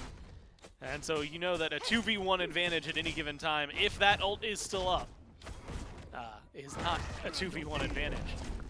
So good retaliation from Personel to punish the Ferryman for maybe trying to bite off more than they can chew. And so far they've been able to stall out a lot. I mean, they don't lose too much, just the beads off RAIIDUN from FrenchEmperor's aggression. You lose the ult, and yeah, some ults getting used from Personel to stay alive, but that's worth your lives. Now you just get to farm, hang out over there. Duo lane's been a lot more successful, a lot more stagnant. The Ferrymen are going to have to build up a lead somewhere else. Well, they do just that, Gore. They grab a Pyromancer on the right side of the map, about a minute or so after it spawns. Styx Ferrymen. Now more than just their first blood bounty up, but even then, that's still not very much gold. Less than 1,000 separating these teams' experience. Even lower than that. So Calvìn now joins the fight to the right side of the map. Fear will keep Calvìn from being able to steal blue. But Calvin's still fighting in to the squad of 3. Personel are having none of this. reeok immediately disengages from the fight, heads back to his own farm. And for Personel, being able to kind of stall for as long as they have, Duduin over on this Ishtar seems to have been the perfect adaptation for them to try and equalize the pressure in duo. Maybe a pick on iceice could be good, but he holds on towards his beads. FrenchEmperor rotates over in. Olllly hit by the wall, but FrenchEmperor not going to commit to the fight. And I was going to ask you, since dual lane's doing so fine over here for Personel, where would be their best opportunity, Gore, to maybe jump back in? Maybe it is just dual lane. Full collapse in on a StreakUp. 3 now for Personel. Seeing your duo lane with this much pressure is a massive. Emperor, though, goes in, takes way too much damage in the process. They're going to have to fall back. Sunder, though, onto Calvìn. Leap away. RAIIDUN is here. Does drop down the Blizzard. Not going to get enough damage out just yet. Even with 4, because look where BeAzrael is rotated in. Triple stun. Beads gone from the mid. Personalised. Keeping BeAzrael out of there. Locks him down. From the mid to drop him. iceice drug back into the Pillars of Agony. And Personel now up 5-1. And the gold lead for the first time this set going their way with a Gold Fury to boot. And look, the way they're playing this, not just draft, right? Last game we could compliment draft and then Personel fell flat. This game we could compliment draft and it was a TBD at the very beginning. They are playing just clean right now. Again, not necessarily untouchable, but they are in a really good zone. I mean, first off, really good pressure in duo lane, good focus. reeok has been a lot more active, but in the right places, better rotations from RAIIDUN, a lot of things like that. But then in that fight, you're punishing the Ferryman, you're getting a kill, and focusing out StreakUp early on, and then immediately turning that into a successful fight. We've seen countless teams take a fight, find that amount of success, and still not go for an objective. So playing the map as well. Personel, the way they've been reading the map for the last 10 minutes or so, let's shorten it out 8 minutes, after they stopped letting the Ferrymen have some of the free farm that they had been slowly accruing. They've been playing incredibly well. And if they can keep this kind of pace up, especially with a 2,500 experience lead, they could really start to drive this home from this point on. 14 minutes in, with the 2-level lead in mid, you're going to have enough damage, enough burn, that if you get rotations from Duduin, from Olllly, they're going to have the setup necessary to burn through pretty much anybody on the Ferryman. Calvin going to take a couple of offerings away and try and get another trebuchet for his team. TheFrenchEmperor forced into ultimate. Still does have a level up over reeok, even despite the lead that Personel's been able to build. It said 2,500 experience. Not quite that in gold, but it was about a 2,500 gold spike that Personel had in that same light. 1,200 of that. Still, at least in their favor there, fighting back against Styx Ferrymen. 5-1 for Personel. The SOC utilizing this comp really well. Again, going back to Duduin on this Ishtar, has been able to go toe-to-toe and even besting StreakUp multiple times. It really feels like where last game Personalized and in previous sets, Personalized was kind of that consistent beacon, that pillar that they were looking towards. Feels like Personel can just play through their duo and specifically play through Duduin here to try and find a win. I mean, at this point, yeah, siphon it through mid, through duo, where you've got some of your leads and are finding success. Although, you know, just a second ago, I was happy to highlight Personel, at least in mid, having 2 levels. It's already been brought down to just 1. They might find more, though, here in mid. Wow. Yeah, they just erase TheFrenchEmperor.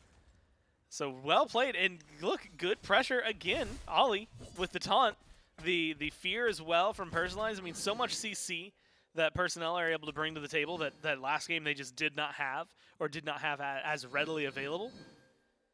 It's been a major help for them this time around. And I mean, JMac, not just gold lead, but if they can keep playing the map like this, I'm looking over towards the right-hand side right now. I see the Pyromancer coming back up. I think that I want to see them set up for it.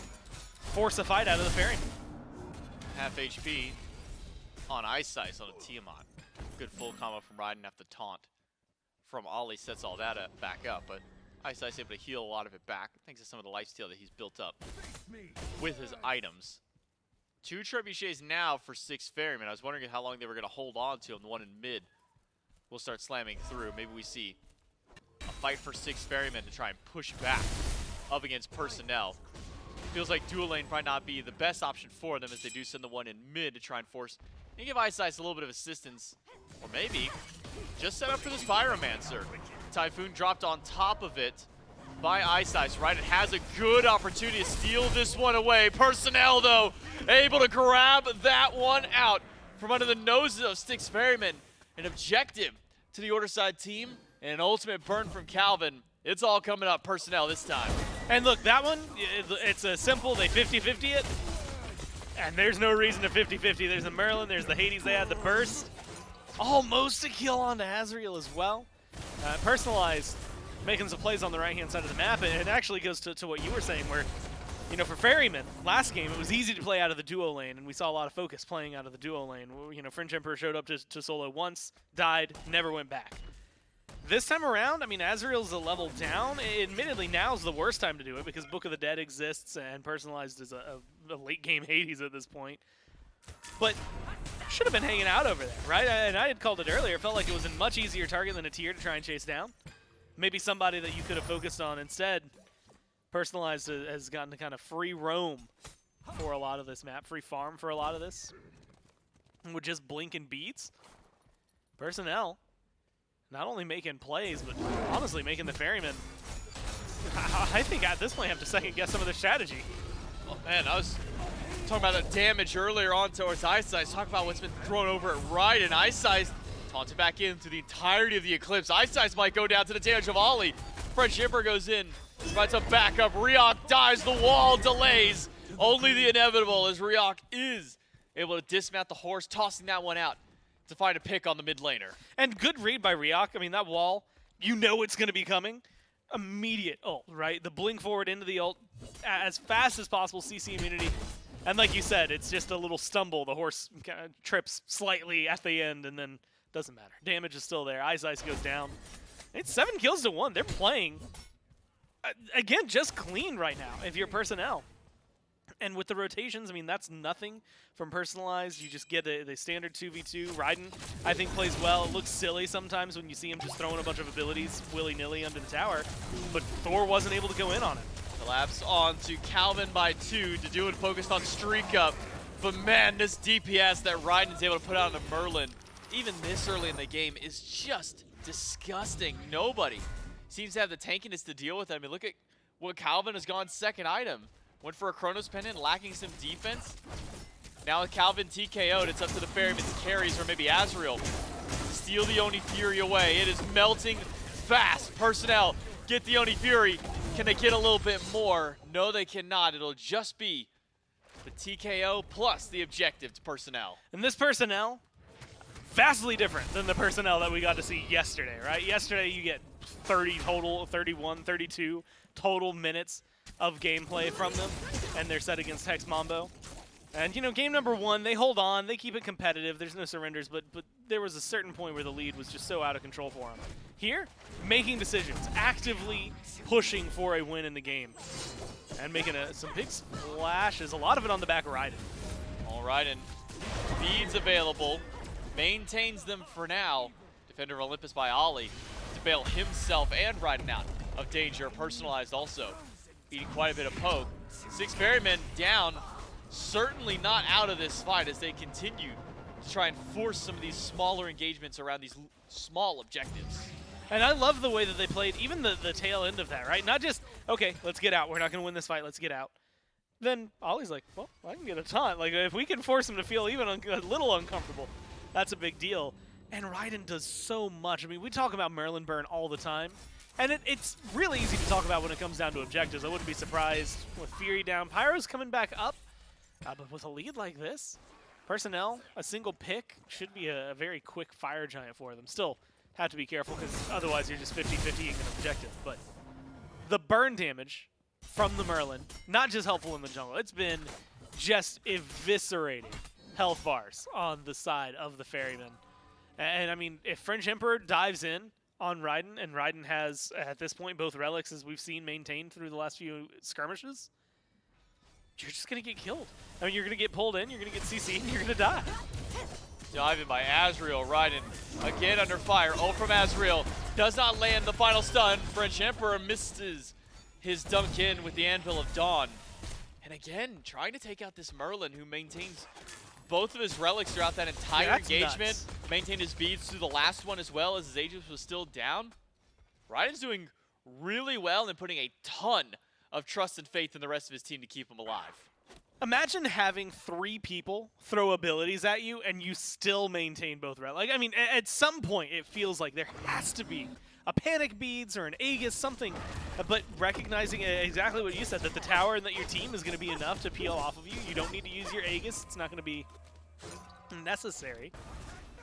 And now you're in a great spot because not only did you maintain both relics, you still have all that burn. You forced utility from the Ferrymen. You can force a fight around fire. If not, get Pyro. Maybe a pick towards FrenchEmperor on the back or one towards Calvìn in the Fire Giant pit. Maybe only spared because of the knockup from the line attack of the Fire Giant. Fire Giant's a Ferryman fan. Apparently, Understood. we get a little bit of bias from the Fire Giant in this one. Now, going on the subject of maintaining 2 relics, when I do it, when I hold on to both relics, that's just because I'm dumb and I don't hit my relics and then I die because of it. For RAIIDUN, putting trust in his team and being able to get away with it. That's why we're in 2 different fields of play out here, but Personel is still able to fight back in towards Ferrymen. Olllly dives into a stun. Calvìn, who just got back Will have to transform, but he might be dead on landing. Perfect. CC comes out to lock down the support. Styx Ferrymen now down a man in the next fight. Immediate opening. Personel have the burn. I mean, this should be, if not the easiest pyromancer of their life. Honestly, with a little zone, you could probably go for fire. I mean, FrenchEmperor not having ult, Calvìn being dead. You've got the burn. I mean, RAIDUN's been doing massive amounts of damage. It's still going to be a 50-50, though, so you have to turn and kill someone like BeAzrael. Good opportunity. Oh my BeAzrael God. is gone. Personel have found their fight back in. Now 3v5. That was a free fire. Now you can go to fire. Still some steal opportunities. You got to keep the carries out. Personalised is doing just that. Up against StreakUp. Loses out a bit of HP. Fire Giant still burning. RAIDUN takes down StreakUp. 3 gone. That has got to be a Fire Giant. RAIDUN cannot die here. He does not. Aegis is still there. Used up for him. iceice gone. A delayed deicide for Personel and Fire Giant on all 5. It took them 3 games this weekend, but 3 games in, this is the kind of Personel I want to see. This is what I wanted and happy to see from the SOC. Really well played in the Ferrymen. I mean, this is an unfortunate position to be in after the way and dominance of game number 1, after the way yesterday went. You do not want to be pushed to a game 3, but you're now looking down the barrel of a team with a single death, and it's on their carry as of right now. And that death happened like 20 minutes ago. It has not been recent. And in the meantime, you've got a very phenomenal, I mean, 3-0-7 for both the jungle and the mid laner, but good damage coming out of that guy right there, right? This Merlin has been just doing insane in terms of the numbers. 6,000 up on the next highest, which is on his team, and then the next highest, which is also on his team. I mean, just well played, personalized with a great zone. This Hades was able to free farm early on. They got a good couple of kills, or a single kill on BeAzrael, but nobody showed focus over there. FrenchEmperor, this Thor, has fallen pretty flat. And they only changed one thing on the side of the Ferrymen. But with the changes in the draft that Personel had, but also the way that they've tackled the map play, this has been a fantastic change. And I think we're seeing a team that did their homework and has been very successful in the transfer from game 1 to game 2.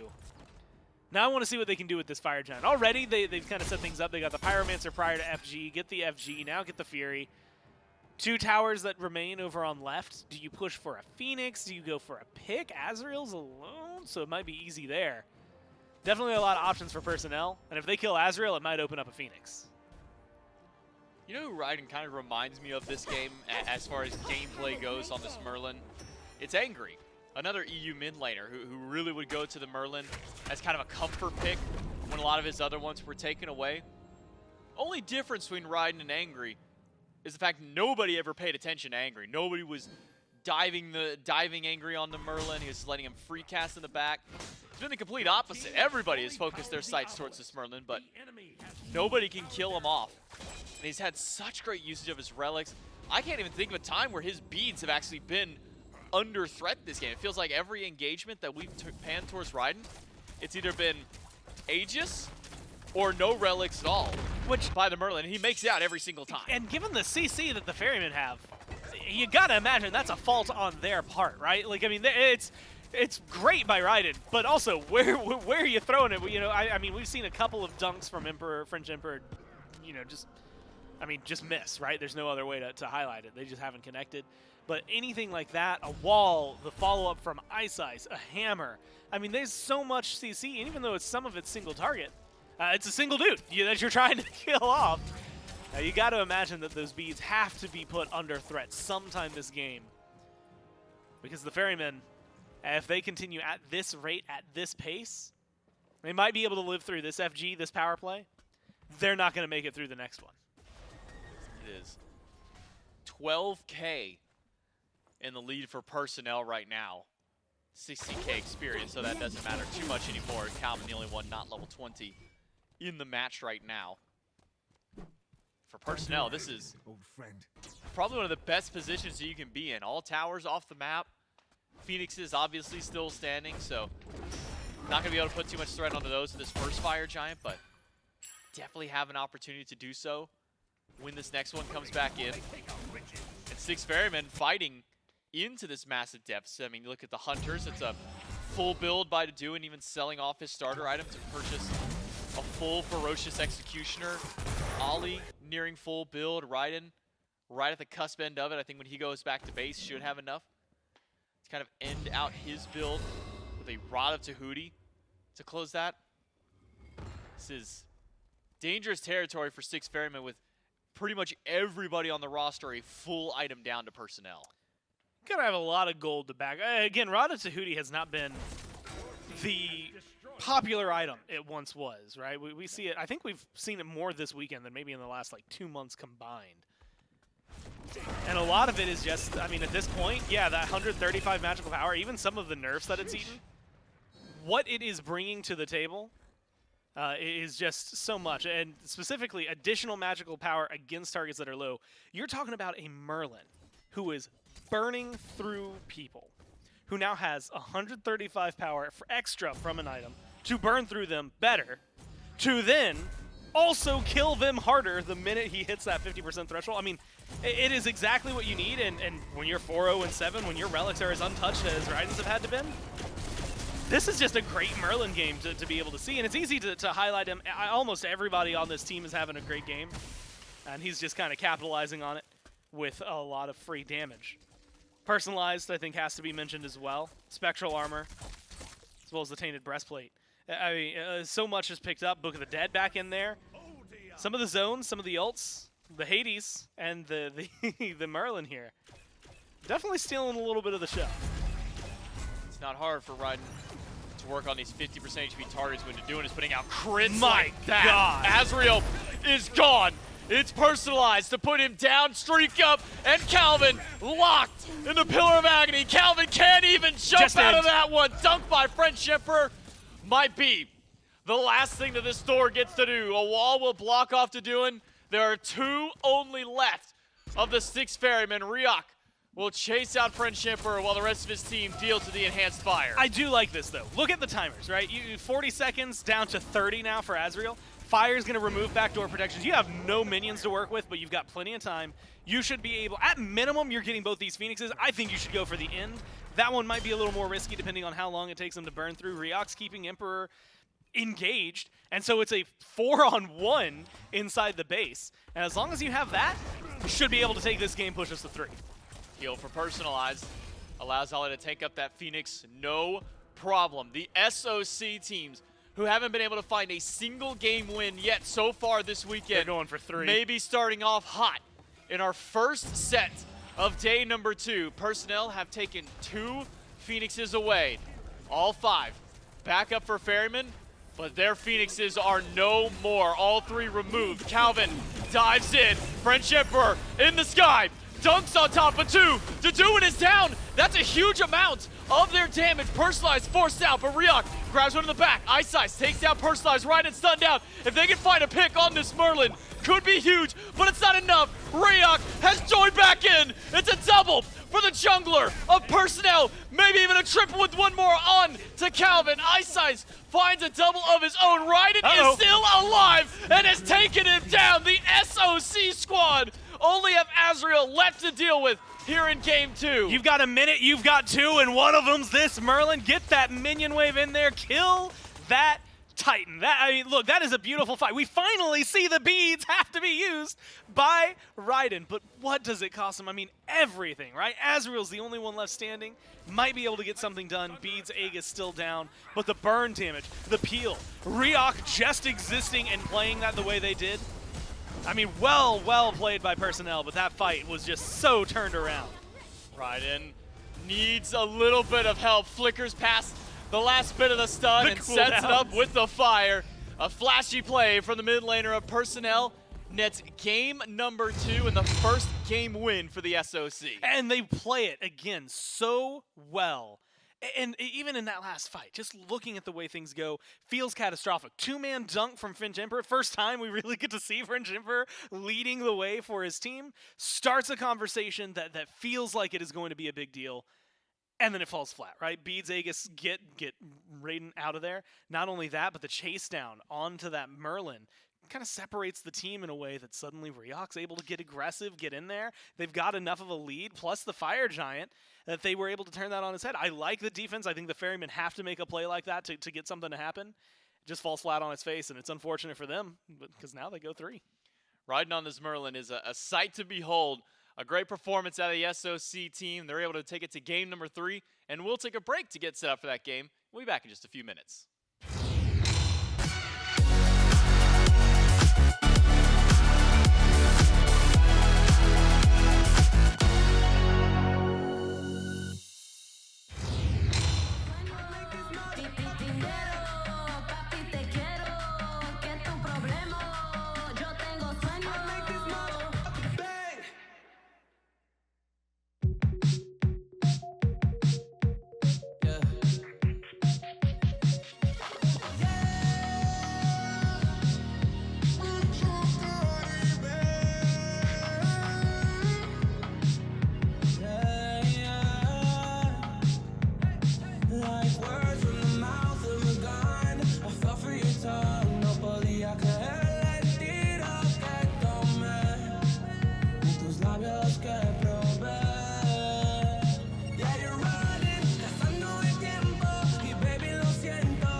Echándome las fotos en bikini, tú no me cobraste, Sé que trabajas muy duro pagando biles con ese culo y me enamoré en el oscuro. Baby, hace rato que te vi, recuerdos en tu cama, me sentí bien VIP. Mangueando todos los días, no sé de quién salió, andando a un problema y el problema se me dio, mami. No te voy a decir cómo vivir, ya no. I'm just trying to get us to a place right now. Baby, vamos a bailar, acércate de mí, ojalá no te vayas. I'm just trying to get us to a place I know. I'm just trying to hold you like you're all I know. Baby, vamos a cantar, acércate de mí, ma. Dime la vez, baby, no me mientes.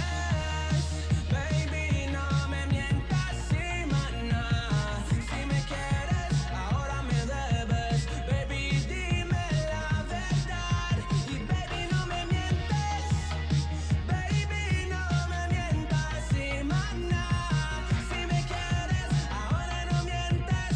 Baby, dime la verdad. Baby, quiero tu café como barista. Es un retro caribe en la isla y estas historias nunca terminan bien. Así que dispara nuestra amor también. Yeah, you're running, gastando mi tiempo.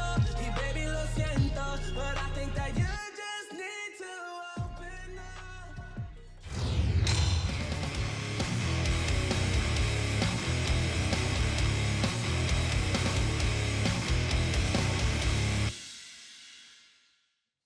Props earned now by Personel, a team that F6'd twice yesterday and did not have a close game in game number 1 against the Styx Ferrymen. Now beat the Styx Ferrymen, so the SOC team, the number 2 SOC team coming into this event, has now beaten one of the middle-of-the-table EU SCC teams and send us on to a game 3. I don't think it can be understated how now important this game 3 is. Styx Ferrymen want a chance to move on, Trelly.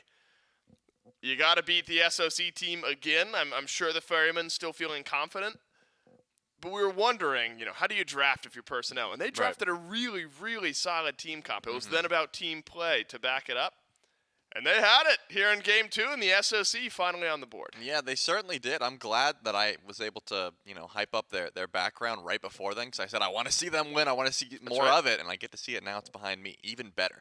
But I was very impressed. I think the amount of damage that was coming through here from RAIIDUN and reeok, the Lancelot Merlin 1-2 punch was deadly. I mean, and they also, of course, I've been shouting out the carries consistently, so got to give some credit here to Olllly on the Athena. Good setup throughout, right? This taunt was a good engage tool for the squad, but it just seemed like this Merlin was always in the right position. I mean, Gore highlighted it on the desk, or on the cast rather. Didn't use any relics, three-man dive underneath the tower and was just able to hold on to everything. Just didn't see, like, this Merlin was too slippery. They were not able, the Styx Ferrymen that is, were not able to find a kill, and so it was just consistent damage coming from this mid laner. Look, I'm here for the reeok redemption tour. Yesterday, Myth and I were casting their games, and it was a tough performance out of the jungle for reeok. Even game 1 of this set wasn't the best. And so the comeback, I'm here for it. And the Lancelot looked really, really good here in game number 2 and really took it to the Styx Ferrymen. We were wondering how this Lancelot would slot into that draft, and the ability to be aggressive and initiate was so strong. 6-0 on a Merlin as well. Look, no way to mince words on this one, Trelly. This is a standout performance from the SOC squad that sent us on one more game. And so Styx Ferrymen, now I would argue Styx Ferrymen backs against the wall here. You're thinking, if you're the Styx Ferrymen, you're loading into this one, that you've got a set you should win. You're the number 4 EU SCC team going up against the number 2 SOC team.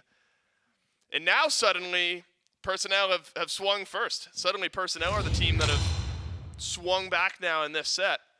I'd argue they're going into game 3 here, Personel are, with a bit more momentum and a bit more wind in their sails, and it's Styx Ferrymen reeling after, what was a pretty handy lot. It wasn't a one-shot call here or there that made the difference. This is just a full-on team win by Personel, and so they have a shot to move on in this tournament. We'll see. Picks and bans for game number 3. I cannot wait to see how this one breaks down. We'll see where priority lies. Styx Ferrymen in that first pick slot. Personel over in second pick. And Goremizer shouted it out on the cast after I shouted it out on the desk. Even in losses, Personel have drafted pretty well here over their last few sets. So Styx Ferrymen, actually now, I think they've got some data, Trilly, to build off of, some adaptations to make going into game 3. Yeah, I wouldn't be surprised if not. I'm not saying a Merlin ban is necessary, because I think there's a lot of mages that do what Merlin does, but it was just the way the Merlin was piloted. Maybe the Styx Ferrymen need to get a bit more pressure in that mid lane to try and deal with that damage. And the other thing is, I thought the Thor would have been a great look for French Emperor. We saw a couple ultimates, but not that usual dominating Thor play that we are used to seeing, so probably not going to see that pick again unless French Emperor's just like, you know what, I need to redeem myself. I need to have that comeback. But Styx Ferrymen are going to wait one adaptation and take away that Athena, that setup, that CC that Personel had in game number 2. They don't want to deal with again. I think probably a smart call in that regard. Whereas just Yamoja, Hades, and Set there for Personel, which leaves that Cernunnos open, which has been a pick that Styx Ferrymen are happy to take in first pick. Wasn't that Napoleon's whole bit was like, at Waterloo, they were severely outnumbered or something like that, and they overcame the odds to win. That's just how good of a leader Napoleon was. If that's correct, I'm going to draw a parallel to the Styx Ferrymen French Emperor here. This is their Waterloo. They need to come back here against Personel. And so getting French Emperor, the jungler, on something strong would be a great start and a great look for the Styx Ferrymen. Ishtar Fafnir, that's been a lot of what the Styx Ferrymen have been playing with. Fafnir, plus an 80, obviously plus an 80 carry, but a Fafnir duo lane with someone aggressive there in lane, now picked up by Personel. So it'll end up being a shift. Ganesh, that's a bit new here for this weekend, and then Hercules, Trelly, a couple of games, a couple of wins.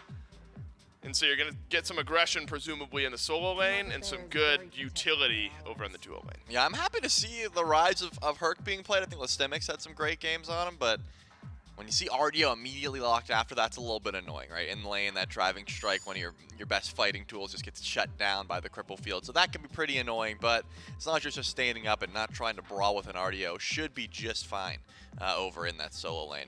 Looking on, though, the Thor is going to be taken away, so French Emperor not going to get to reprise the role on the Thor. Sorry, Billy filled me in. I got it totally wrong. Napoleon lost Waterloo. I thought he had won. I knew it was great for some reason. I thought it was his greatest triumph, where he was severely outmanned and won. No, Napoleon lost at Waterloo. So it could be the Styx. This could be Waterloo for the Styx Ferrymen, the number 4 EU SEC team losing to the number 2 SOC team.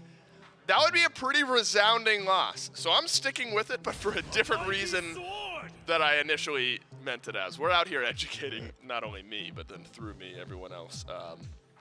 No chance everyone in Twitch chat knew that. No way. Styx Ferrymen are going to round out their draft with Kuang and Charybdis. Kuang has also seen a bit of play here this weekend, Trilly. Remember the last time we saw it, it was pretty high kills, but also pretty high deaths. So you really need to get that scaling up later on in the game, get the executes, get that damage going. Yeah, I love what we're seeing here from the Ferrymen, though. I mean, going with the double hunter composition, something that's traditionally worked many times before, and then going with the Ganesha and the Kuang for magical damage, that still is going to be a pretty solid team fight. But, as you said, Personel also going for a solid bit of damage, and the Merlin once again, something that I thought maybe the Styx Ferrymen would try and ban away, but it looks like they're not too worried about that Merlin, and they think the answer to it is going to be the Hercules Ganesh dive with the double ADCs in the back line. We'll see if it works out for them. Again, it's a solid draft from Personel. So often we talk about if you're an underdog in a matchup, step one is giving yourself a chance out of picks and bans. Do not get outdrafted. Personel have not done that at all this set, or they have given themselves a chance. They've not been outdrafted this set. I think going into game 3 again here, Personel. Very solid, well-rounded composition. Talk to me about the jungle matchup really quickly, if you will, Charlie. Kuang against the Pele. Talk about what type of pace you want to see get set. Well, Kuang into Pele, I think it's going to be rough early. That's usually what you do to try and counteract Kuang, is get active in the early. And if so, then, you know, this could be Kuang's Waterloo, I guess. Nice, we're sticking with it. Yeah, I'm not going to let you live it down. We're going to keep going. If Pele can bring that amount of pressure, then we'll see it.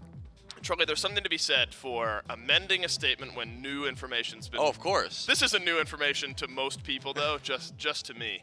I was really close. I thought it was a great triumph, but in reality, it was a great defeat. I knew there was something great about it. The fact that you even remembered the city and the fact that something great occurred is good enough for me.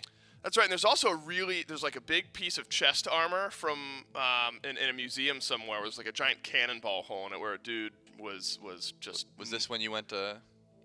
You went on a trip somewhere? Did you see it there, or you just knew this existed? I went to London this year. Was not there. We'll be in France later this year, so maybe then. We will see if it's a good Waterloo or a bad Waterloo for the Styx Ferrymen and the French Emperor in game number 3 up against Personel. We'll have to see if the SOC team can bring this one back and maybe be the first one to eliminate an SCC squad from this tournament. Would be a huge boost to the morale of the SOC, maybe even all the SOC players out there thinking they've got an opportunity to jump themselves into the SCC next time around. Game number 3, though, it's J-Mac, Gore, and Doug. Styx Ferrymen on the back foot, trying to bring this one back for themselves. I got to give Dave credit, though, because every great defeat is a great victory for someone else, right? So, like, no matter which side of it you're on, one of the two happened. It just depends on where your perspective is. We'll see for, I guess, French Emperor, which side it ends up being for the Ferrymen. It's got to be a huge turnaround. I think early game focus could be massive for them. Kuang doesn't necessarily scream early game focus to me. Hercules should have an okay time, which you're against Artio, so I don't expect that one to go crazy. I like the draft for Personel. I think maybe a little stronger late game. If this goes 30, which, as much as it's a European set, it has all likelihoods of being able to hit a late game position. If it hits 25 minutes and Personel don't have a massive lead, we're going to see the Ferrymen fight their way back into it just on the merits of what their draft are. They have plenty of opportunities, I think, in the mid game as well. Double Hunter, though, is going to just get more powerful, especially with an Kuang on it, as time goes on. You've got a perfect blend of 2 physical damage to burn through objectives and players, as well as a magical hyper carry in the Kuang. But it does feel like it's going to traverse maybe into the late, which is not too uncommon, especially in the 3rd game of a set, especially when it's an elimination set. Playing maybe a little more carefully to make sure that you aren't the first team to get knocked out of the SCC. But instead, what you're going to be staring down the barrel of, if you're the Ferryman, is a Pele, who I think if reeok can play this well, is going to get hands-on pretty early on. Don't think we need to speak about RAIIDUN because that last game speaks for itself. Yeah. You get Duduin onto a good pick. Ollly's on something different, so that might change up a little bit, but Personalised onto the Artio as well. It feels like they have plenty of capabilities to find some control. Duduin fighting for his life against 2. Calvìn getting low, jolt in, first blood to the SOC, maybe a second Keep going. 2. StreakUp doesn't eat the mez that time around. Body blocks by Olllly, the lob shots through. But it will be a quick dash by StreakUp to avoid death for him, narrowly avoiding death on the right side of the map. Is BeAzrael, French Emperor, shows up to fight against reeok and Personalised. Fortunate for Azrael, teleport on the menu so he can get right back, doesn't miss out on too much farm because of it. But a first blood going to the duo and on Duduin, who was able to get things started for his team last game. Great opportunity and a great start for Personel. Now Calvìn has Hog, but I love seeing this pressure from Personel. Oh no. Doesn't even get the Hog off. Good CC from Personel. They get the invade as well. So first blood plus the invade. I mean, you're talking now a level difference just for Calvìn and Olllly, but 2 levels between Calvìn and Duduin. StreakUp, luckily, you know, in a position where your support gets first blooded, you just get a wave of farm to yourself, right? So experience-wise, isn't falling too far behind, helps get the scepter, and so is going to be able to balance things out. But losing out on your buff, having a purple buff on the other side, plus the first blood, favors Personel every step of the way. Might have to play carefully, though, since the backs were a little more recent on the side of the Ferrymen. Means there's a lot more work to do somewhere else on the map, but this can't happen. I mean, look at the Pele. This is going to be a great gank. Ult is up too. Yeah, reeok on the way. Will hold on to the ult if need be. Damage to Calvìn will be easy peasy for Personel. That drops 2 now. Both of them going to the way of Duduin for this Ishtar. And another good startup for the SOC squad. reeok, though, does run into iceice in the jungle, who's more than happy to throw hands with a jungler who just used up a lot of their resources on the left side of the map. But for me, Gore, and I think a lot of this comes on to the Styx Ferrymen of putting some pressure on the relics of RAIDUN this game. I mean, how many times do we watch in game number 2 where RAIDUN's being dove by 2 to 3 people, and he just turns around and says, okay, cool, I'm just gonna walk away. No Aegis needed, no beads needed, or even just a single Aegis pop, and he's able to walk out. Yeah, it's constant, and a lot of it was just because of the lack of, not lack of CC, but lack of capabilities of hitting it, I guess, for the Ferrymen. I mean, we saw a lot of it whiff, and so RAIDUN didn't have to worry too much about it. Now you've got a Hercules. You have to imagine that's going to be pretty consistent CC. You have a little bit from Calvìn, although nothing that makes me scream from really anybody else. Hey, you're going to burn your beads. It's mostly Azrael. Maybe a little bit coming down from the Ganesha.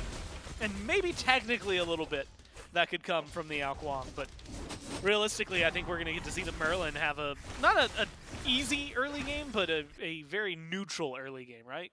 Just farming up, maybe not a lot of pressure, decent capabilities of survival. If you need the beads, you can pop them, but for the most part, you're flicker as long as you're on point, which, based on last game, I'm going to give them the credit, the benefit of the doubt. I think that they're going to be able to fight and just kind of coast through this mid lane game until they get to the point where they're doing the insane amounts of burn damage we saw last time. I'm interested to see once these solo laners start getting a little bit involved in these matchups. I feel like this Artio could be a pretty big problem for a few of the players on Styx Ferrymen. Same thing can be said for Azrael and the Hercules, depending on how his build goes. Could be exactly what Styx Ferrymen need in a front line to try and hold Personel back. But already an eye up towards, well, I was going to say towards the Fury, but it hit 6 minutes, so it said it's actually the offerings that are maybe a little bit more enticing for Styx Ferrymen. But French Emperor and reeok on the side of the map could be seeing a 3v3 brawl. Dive onto StreakUp, a lot of damage thrown towards him. 2 ultimates needed. Can Calvìn turn it back around? StreakUp credited to the kill because he got locked on the Bramble Blast. Duduin hit by the execute, but not going to be executed just yet.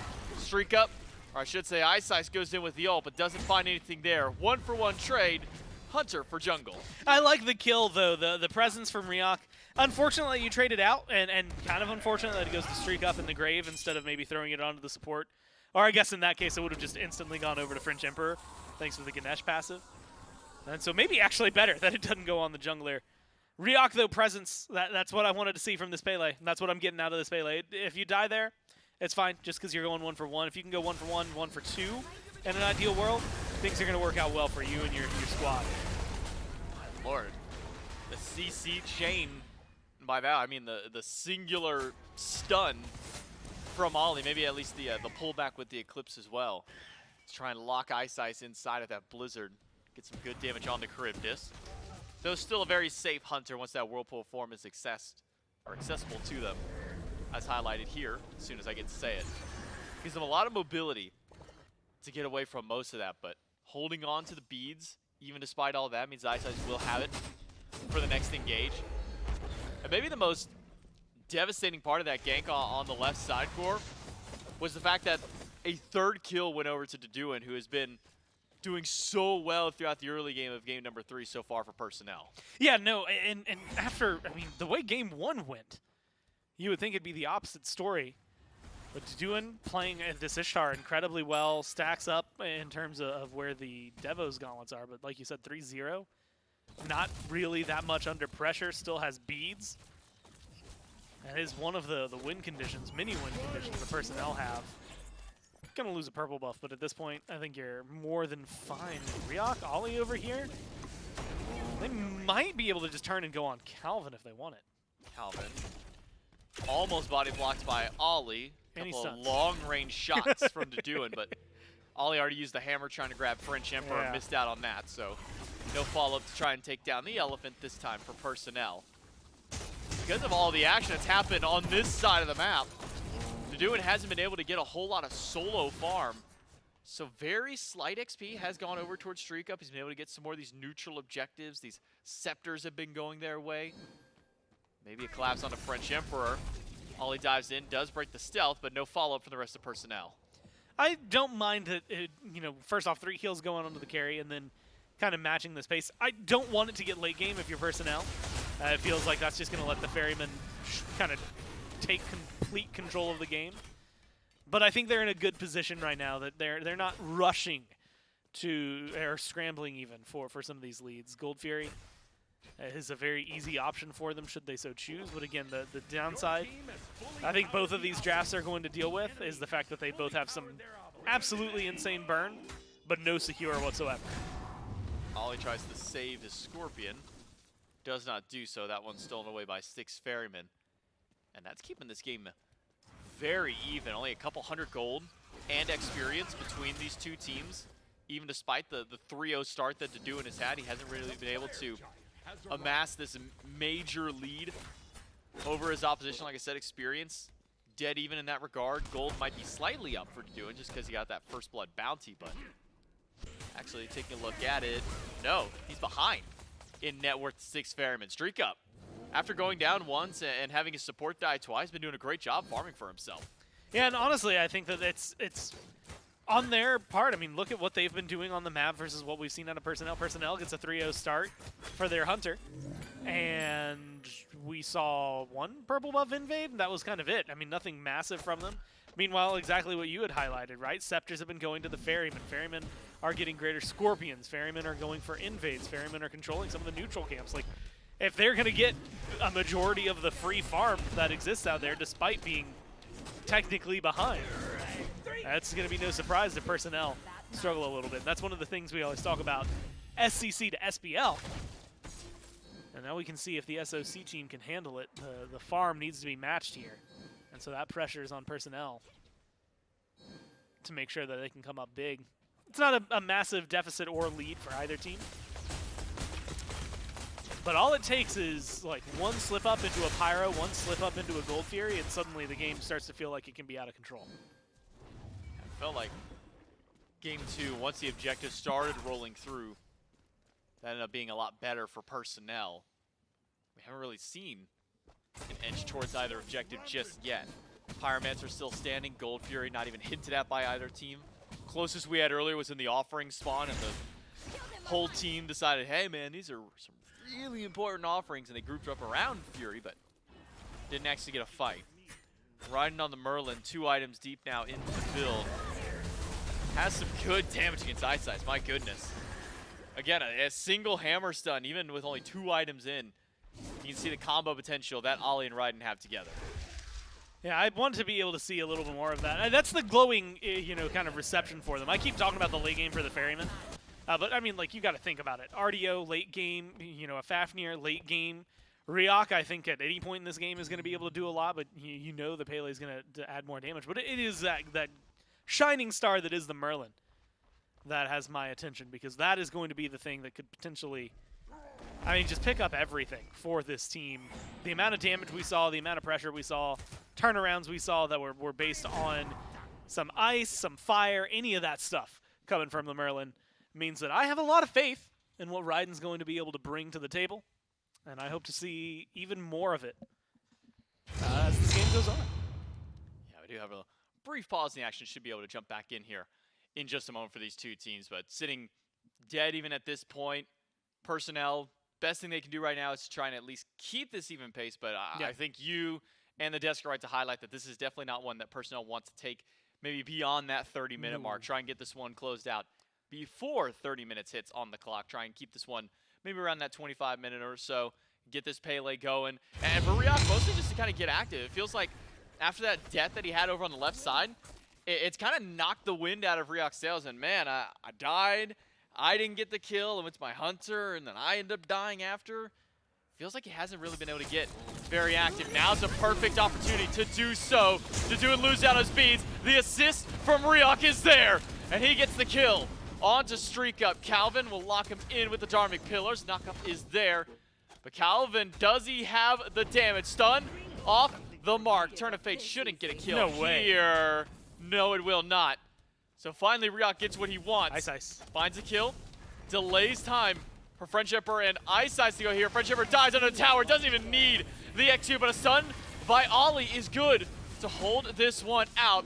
But the knockup by Calvìn should mean that FrenchEmperor can escape. RAIIDUN's in the jungle. I'd love to see some aggression from Olllly to keep them in here. Duduin's back as well. They could definitely pick up a kill on the FrenchEmperor if they can lock him down. Stealth should be back up. Jump off the mark. Ultimate from the mid laner does connect on Olllly. Execute is there, but FrenchEmperor, no, it does not! He gets killed on the way up into the sky! And Olllly lives at the end of it all. You have got to be kidding me. Pulling it back from the brink. I've never seen that before. And you know why? It's because that is just so difficult to pull. You are talking it's microseconds, like things, very, very small splits that are going to go their way. They almost kill iceice as well. Look, I've been talking about this Merlin. It's for good reason. You're going to lose Olllly. You might even lose your life if you're RAIIDUN here. But you look damn good doing it. The silence will stop one fire. Still has the dragon fire immediately after Calvìn. Look at now BeAzrael. right in half HP. BeAzrael's joined the fight. Pick him up, slam him against the wall, and drop him down. A good turnaround to find 2 for Styx Ferrymen and keep this one back to even. What a wild rotation. Unfortunately for Personel, despite the fact that I think they have some of the flashier plays in the moment, they're definitely the ones who are going to struggle here. Boulder is still up, so they have better secure on the side of the Ferrymen if they want to. This is going to be a coin toss. Well, Duduin does get pushed back. Gold Fury leased, and they threw him right into the damage. Unfortunate for Calvìn. He will trade out his life, but as they shut down now into Duduin. Personalized. Fury picked back up. Personalized triple stun. Cripples StreakUp from being able to dash away from this fight. reeok has joined back in, but he is getting melted by the damage of the double hunters. Transform out of Olllly as soon as he lands through. He gets stunned out by iceice. A jump away from the tanks, and the Fury has been thwarted for another moment. And it's this weird balancing game. But at the end of the day, you didn't lose the Gold Fury. Gold is still pretty much even. Kills are even. It may be, grand scheme from left to the Fury fight. I guess you can call it even for Personel. Once reeok comes back, it'll probably feel a little better. Doesn't feel great to die technically twice in that engagement, right? Once under the tier 1, once when you come back in. And not get a second kill for yourself when you're able to jump through. But you got Duduin at 4-1. Well, he only delayed some of it as well. The Gold Fury picked back up by the Ferryman. Taken by the Ferryman.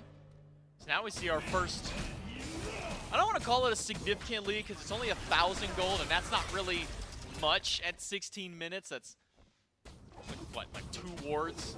Like a sentry and a regular ward for everybody on the map at that. But a lead nonetheless for Styx Ferrymen, maybe a bit of a momentum shift. Another pick onto Duduin would be huge for the Styx Ferrymen. Swords go out, they stun StreakUp. Beads gone by Duduin, but he is all by himself to run from the dual lane to Styx Ferrymen because the rest of his squad has taken the Pyromancer on the opposite end. Mez doesn't connect. StreakUp takes down one, but BeAzrael will be dropped in response. iceice able to whirlpool out. Now a 4v4 as Personel is on the run. I think they can still control this fight. reeok, a lot of damage, but no ult. Dharmic Pillar's now down, means a lot of burn. And prot shred potential from Ferryman is going to be gone. Wow. They force an ult out of iceice. Get the pyro, lose your hunter, get a kill in return onto the solo laner. Again, there's some weird math that goes on, but at the end of the day, the game's closer than it was before because of the Gold Fury, and so you have to feel like you made a successful play if you're Personel. Both of these teams at this rate are in the same position, JMac, which is you're finding these small wins. Like you said, 1,000 gold is not much in the grand scheme, but realistically in this game it feels like a lot of a lead. But we're at the point where it's less about the success of these objectives and more the success of the team around it, right?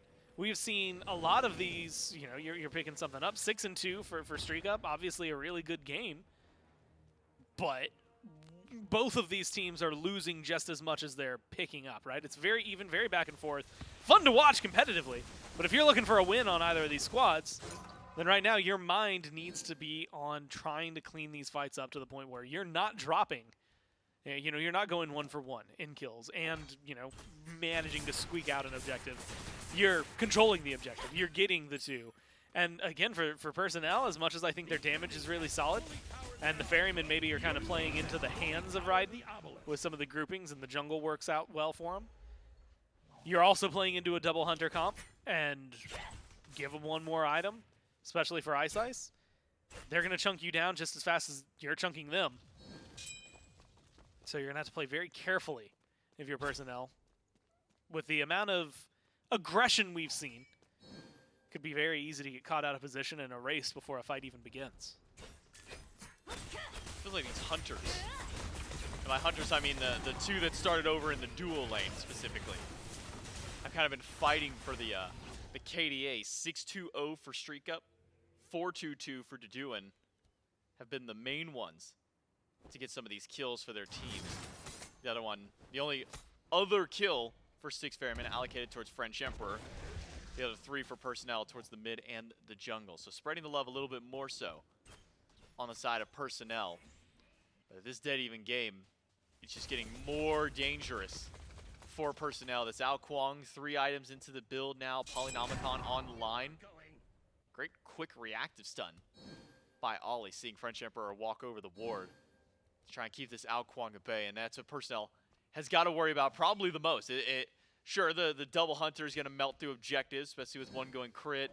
Towers are going to go down quickly. But one thing that's also going to go away fast are the health bars of players like RAIIDUN and reeok and Duduin. And this out Kuang is left alone just like this. Little moments that give them something to look forward to, although the FrenchEmperor in the exact same kind of position though, right? It's glass cannon-esque. The amount of damage you deal is similar to the amount of damage you're going to take. And it's not going to be full-on for him, right? He still has some survivability, a lot of disengage. That's really solid, good peel for yourself.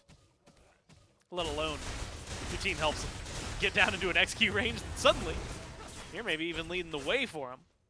But I do think FrenchEmperor has to be cautious, because just as much as we saw that damage fall onto RAIIDUN, very easily be turned back onto their head.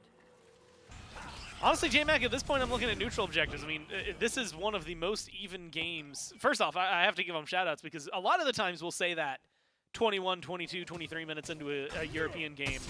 And it's even simply because the teams have refused to fight. And we'll go into it. You know, I mean, even yesterday, we had one game that goes 1-1 into the 23-minute marker. Oh, yeah. This one, despite all the fights, in fact, even with all the fights, is even. I think shows a good pace set by both teams. Personalised trying to get active early. Found an initial blink double stun. silenced by Calvìn, forces it back. Darmic Pillar leaves 2 of them stranded for a moment. BeAzrael walks in, stun and the cripple after to catch the dash. Gold Fury, or I should say Oni, almost done. The boulder, wow, and a little bit more from Personel, steal it away. Calvìn needs some help. BeAzrael finds a beautiful double pickup to appeal for his support. Personalized low. BeAzrael Olllly wants as more. well low. Olllly transforms in, but does not go for the dive. Watch out for TheFrenchEmperor on the back line. The rest of the team for Personel have gone forward, but they've got an Kuang creeping around to the backside of the fight. It's reeok under fire. He's out of the fight, but so is TheFrenchEmperor. RAIIDUN puts him down in the dirt. And Styx Ferrymen on the retreat. They have the chase down capabilities. They can keep going. BeAzrael is low. I don't know that they need to dive this deep. But Olllly, it was surprising, unfortunate de-transform, and that might give a resurgence to the Ferrymen. Not enough to find any more kills. But I say 2 low health bars, maybe having it back. I could see an easy swing for a Pyromancer if the Ferrymen so wanted it. Couple of crits there towards iceice. Maybe put a little bit more damage than he was hoping. BeAzrael back from respawn, did have that teleport to join in at the tier 2 tower in mid. But now Styx Ferrymen will go towards the Pyromancer. The Fury went to Personel off a steal. Pyro will once again mitigate most of that lead that Personel had built back up. We are 23 minutes into an EU match, Gore. We are dead even. 100 gold, about 600 XP. We could have just loaded in right here. It seems that we're at a perfect spot. Yeah, it's so, again, it's so awkward because it feels like Personel, if they are able to cleanly get that Fury fight, that's the issue. And again, it comes back to what I said earlier. It's just both of these teams need to clean up their engagements. If you get that steal and either just straight up disengage or get a kill and get out instead of this weird, it was like a staggered chase. TheFrenchEmperor being behind them caused a lot of concern for good reason, but it stopped them from maybe diving on some of the kills they could have gotten and from finding a fully finalized lead. Especially with the low health bars, the separation from the Ferrymen might have been easy to pick apart. Could have also just been a moment where TheFrenchEmperor goes huge, gets a triple kill, and ruins their lives. Instead, you steal a Fury, go even in a fight, lose the other objective, and like you said, come back out to the same gold that you were at prior, right? 24 minutes in, dead even. Fights that have not been convincing for either side. This Fire Giant, the only thing that gives me confidence in one side or the other is the fact that BeAzrael has a boulder, and if it's a little more well-timed than what we just saw, that's going to be an objective secure, but that's the only true secure they have. And that makes a lot of this game iffy at best. But now it's Personel pulling the Fire Giant. BeAzrael finds himself at the front line, wants to try and go through. That boulder, as you mentioned, could be a good steal for Styx Ferrymen. Personel recognizing this have pulled away and now grab the Fire Giant on their own. Frenzy by Personel. Darmic pillars through. Boulder doesn't get much value this time, but Personalised is getting melted in the back. Triple stun by the Hunter of Personel. TheFrenchEmperor tries to make the hero play, but he's the one who ends up going down this time. Olllly credit to the kill, but a full dive by him and a full retreat by Personel. Look, I've got to give credit where credit's due. There's definitely a lot to work on, but Personel are up. I mean, they are winning me over right now. For like, you want to talk about like deserving of being in the SCC or whatever, but I mean, just the way they played the second game of this set in this game, they are forcing things to happen on the map. They are playing their draft incredibly well. They recognize where their advantages are. Some of it's been sloppy, yes, but they've been playing at an incredible rate, and something that I think Ferrymen haven't had to deal with a lot is a team that is forcing objectives. I mean, we talk about that all the time in the SCC, and now you're burning down a Fire Giant. I mean, they are playing well. And this is a team that no matter what happens for the rest of this game, though it's looking pretty good as they chase down Calvìn, they can be proud of this. Gets a couple of bounces towards Olllly. Dash out by Calvin's good. Personalized wants this, finds a two-man stun. iceice CC'd to hell and back with no beads, no Aegis, no life. Personel slamming through the right side of the map. have removed one, but FrenchEmperor goes back in. Duduin low, but still lives through it, finds the crit. BeAzrael gets the pickup. Swords go out, but don't find anything. Hunter removed from Personel, and the push may just end here for Personel. They've got to get out. I think they could kill BeAzrael. BeAzrael chases this down, they're dead. So you have to pull back and recognize where your losses are going to end. You got a Fire Giant buff off of their belt. That's the biggest win that you're going to get in that fight. The fact that Duduin and specifically not only survives as long as they do, but they get the kill. On to FrenchEmperor, who goes in for that and in execute range as well. That is just beautiful from Personel. Again, slows down, not the cleanest. Ideally, Duduin's the one that you wanted out the most, so you could push down. 5 towers still standing. It's not like this is going to be an easy Fire Giant push. But J-Mac, if we've been talking about a game that has been even, I'm looking at this as go for Fury, go down left, tier 1, tier 2, go mid, tier 1, tier 2, go Pyro. If you feel confident in some of your fights, maybe you can go tier 2 and right. But that's going to give you a massive swing of gold. And that is going to allow you a very big opportunity. You'll expose a couple of Phoenixes and put yourselves in enough of a lead that you can start to feel confident. If we're looking at the backs that just happened, that'll give you the gold in hand, probably by the end of it, to be able for RAIIDUN specifically, I don't know, he's actually pretty low, to be able to try and afford this final Rod of Tahuti and get that same amount of damage numbers we saw off. They've been playing well as a team once they grouped up again as a 5-man squad. For a team that was F6ing yesterday against Hex Mambo, a hell of a turnaround. I'm thoroughly impressed with what Personel have been able to do here today. Yeah, if you told me that this is the Personel squad that fought against Hex Mambo, I would have called you a liar, Gore. Yeah, that set ended within an hour. That set, that's unheard of. That set's total game time for 2 games was less than game number 2 of this set. This is the turnaround that Personel has had in a single day of play. They take away the tier 2 in left. Tier 1 was grabbed by minions. They take tier 1 in mid and the Primal Fury. And that 1K gold lead that we were talking about earlier that was significant that bounced back. But now we have an actual lead for Personel, 4,500 gold. And Olllly the only one still sticking around trying to retreat back as Styx Ferrymen push in. But keep your eyes on this Kuang throughout this game. As he has hit level 20, has picked up that Protect of the Jungle. Could be very dangerous to deal with him now inside of these objective fights in the jungle. Could be dangerous right now is getting caught out by this roaming death wall that is Personel in the jungle. Unfortunate for them that they lose out on the Pyromancer. It's not the end of the world, but they've got 30 seconds left on this Fire Giant. They didn't get as much done as honestly I had hoped. I thought for sure we were going to see at least 4 of the towers get knocked away. Instead, we're coming up a little shy of that. Tier 2s that are still standing, only 1 exposed Phoenix as opposed to the 2 that I was hoping and thought that they were going to be capable of getting. So, comes out with a little bit of balance. A lot of that's going to be the fact that Duduin did lose that buff, right? You know, you still have to deal with the backdoor protections, but your carry, he just ain't hitting as hard. Some of the others, as they should be. You're in a good spot, though. You have to maintain this. Next Fire Giant's going to be enhanced. This is still very easily within the realm of possibilities for the Styx Ferrymen, though. Because you are talking about a team that, with a double Hunter and an EFG, is going to make quick work of the field that Personel still have standing for them. They're going to be able to run it down pretty quickly. I mean, if they get an overwhelming team fight to lead into an EFG as well, Styx Ferrymen might just win the game off of a single play. So I think that Personel, with a good lead and with the way they've been playing, have my blessing, I guess, over an FG pull. They still have to make sure that they're careful about this. One misstep, as you've been highlighting, the level 20 Kuang could just rip you apart.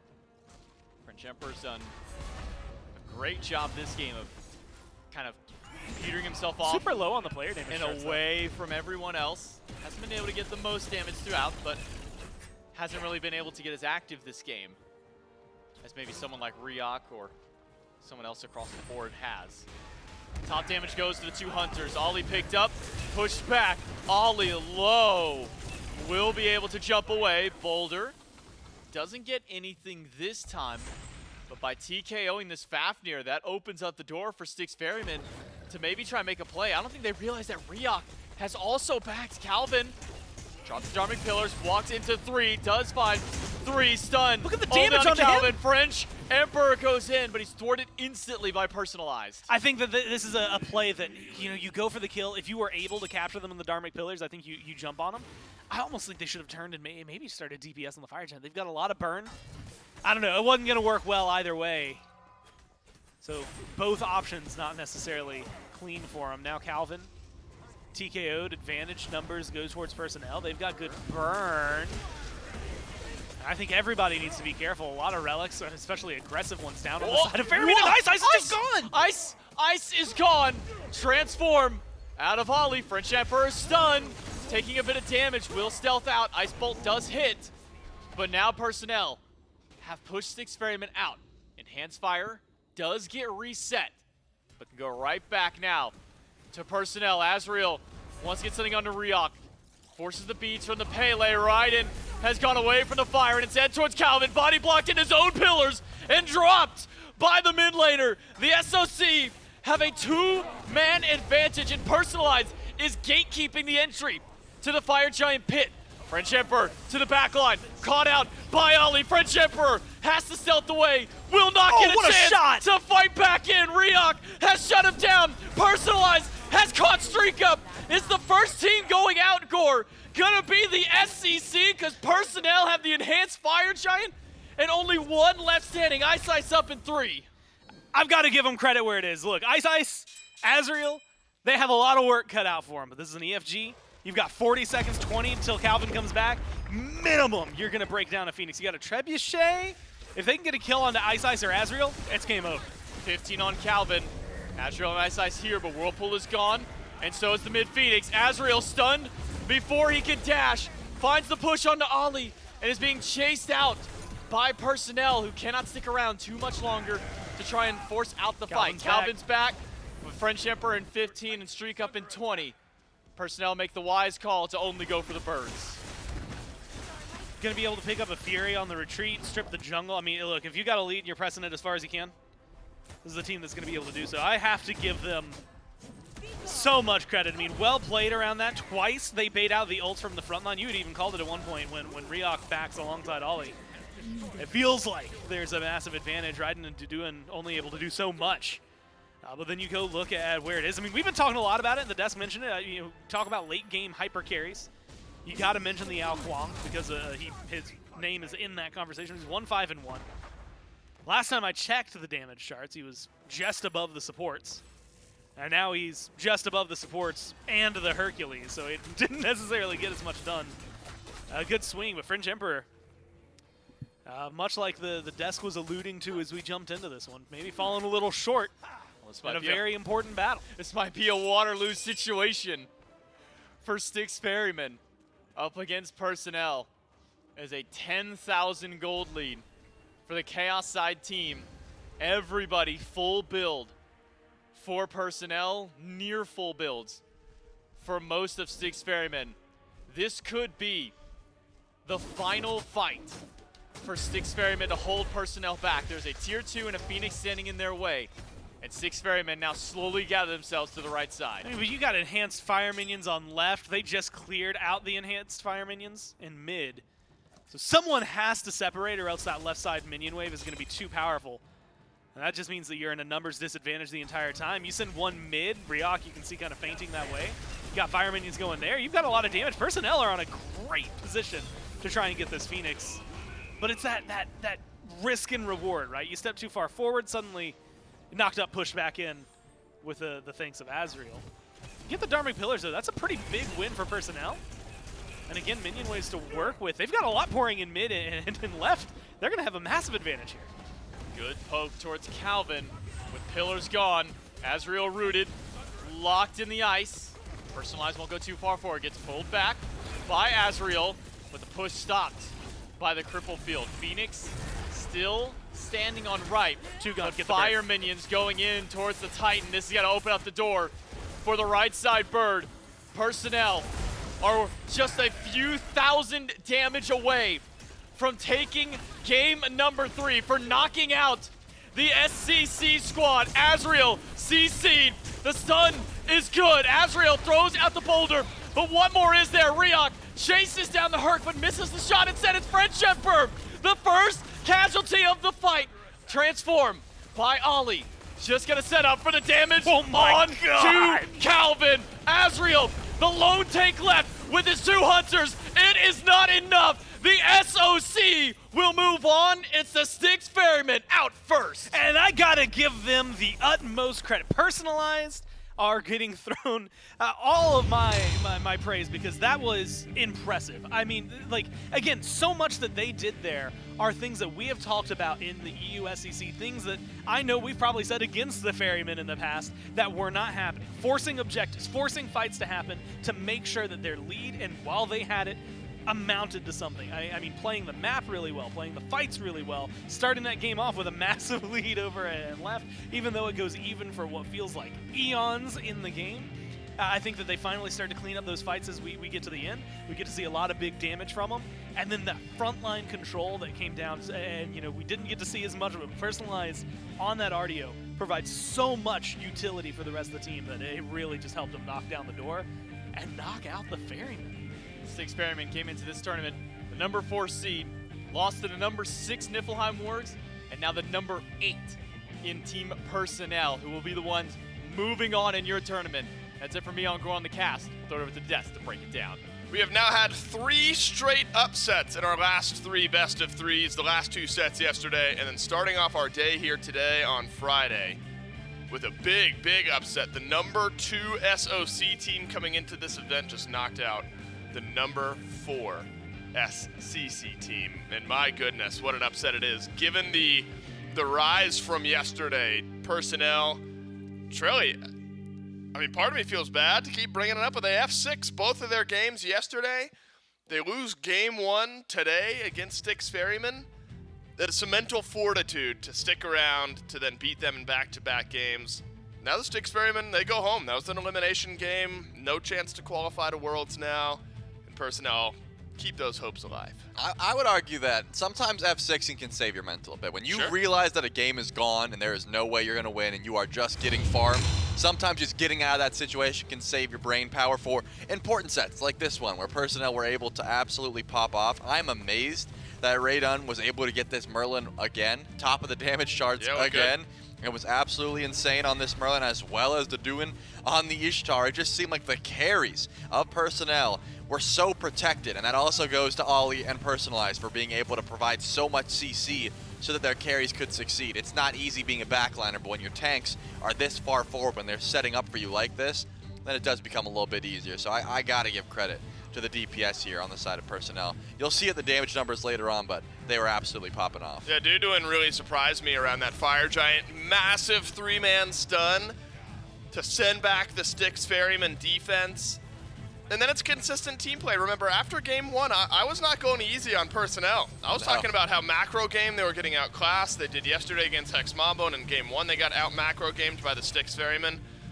I ended up questioning, okay, so do you throw out something crazy and say, look, we might not be able to keep pace, macro game, and we just got to try something unique in our composition? Instead, Personel go the opposite direction. They say, no, we're going to draft something incredibly solid, a full standard 5, and back-to-back games, they have very good drafts. And we're going to lean into what our weakness was in game 1, and we're going to try to figure it out, and they did. As a team, they turn it around. And massive damage numbers from both of the carries. The Merlin with 41,000 exactly, and nearly 40,000 from Duduin on the Ishtar. So you get 2 very, very quality carries, and the team is able to play it well. This is a massive, massive upset against Styx Ferrymen. Because remember that there's qualifications, there's promotions, and demotions with the SCC throughout the year. These were SOC teams that weren't able to make it into the SCC. And so with all that at play, Personel being able to find an upset here, that's crazy up against the Styx Ferrymen. Now moving forward in this bracket, I mean, obviously the teams up top licking their chops a bit now with maybe an easier time advancing. But I think Personel now have shown us, Trelly, they still got some fight left in them here this week. I don't know if this is the gloss over type of matchup that maybe they were yesterday. Yeah, that's kind of what I was thinking beforehand, right? Because these teams have lost, they've been getting upset. It's probably better for Personel, right? Because they're able to come in and say, oh, the Styx Ferrymen, yeah, they lost the Niflheim War because they're feeling bad. We can catch them on the rebound like that, and now they get to move on forward. Tough for the Styx Ferrymen. They show up to this event, they play 2 3-game sets, they lose both, and now, unfortunately, out. So Personel awaits the loser of Hex Mambo versus Niflheim Wargs, which will be a couple matchups from now. We'll see Hex Mambo versus Wargs a bit later on today. But Personel await the loser of that matchup. Of course, whichever team wins Hex Mambo versus Wargs will advance on to our elimination stage. So remember, Group A and Group B, kind of a double elim style of bracket. 2 teams from each of these groups advance, and then the 2 groups will kind of meet over the last 2 days of competition. So Highland Ravens, Gilded Gladiators, that'll be our final match that we watch here today. That'll be an advancement match. And up next, it's another SCC versus SOC game. That'll be Aru Scorpions against Thunderhead. Same implications for that one. Winner moves on, loser ends up heading home. So Aru Scorpions versus Thunderhead Trilly. This is the number 3 EU SCC team in the Scorpions, but the number 1 SOC team in Thunderhead. Do you think possible upset potential again here between these 2 teams? I mean, I wouldn't be surprised at this point. I think Personel getting a win here might boost the egos of the SOC a little bit, maybe give them that confidence they need. Yep. Since the Aru Scorpions are coming off a loss as well, I think that bodes well for them. Whenever you're coming off a loss like that, when you were expected to win, it does mess with your head a little bit, maybe mess with your gameplay as well. That's right, and so I think Thunderhead probably now seeing what just happened, yeah, maybe feeling, okay, well, we've still got some possibilities here, some potential. I wonder, though, the Aru Scorpions, how they adapt their mental. I mean, the Gilded Gladiators, the number 5 seed EU team coming into this event, Scorpions 3. So that upset yesterday, not ridiculous. It's about the Aru Scorpions recentering themselves. The favorites will be the Aru Scorpions, but now we've seen an SOC team eliminate an SEC team. Anything is possible. We'll see if it happens again. It's the Scorpions versus Thunderhead coming up next.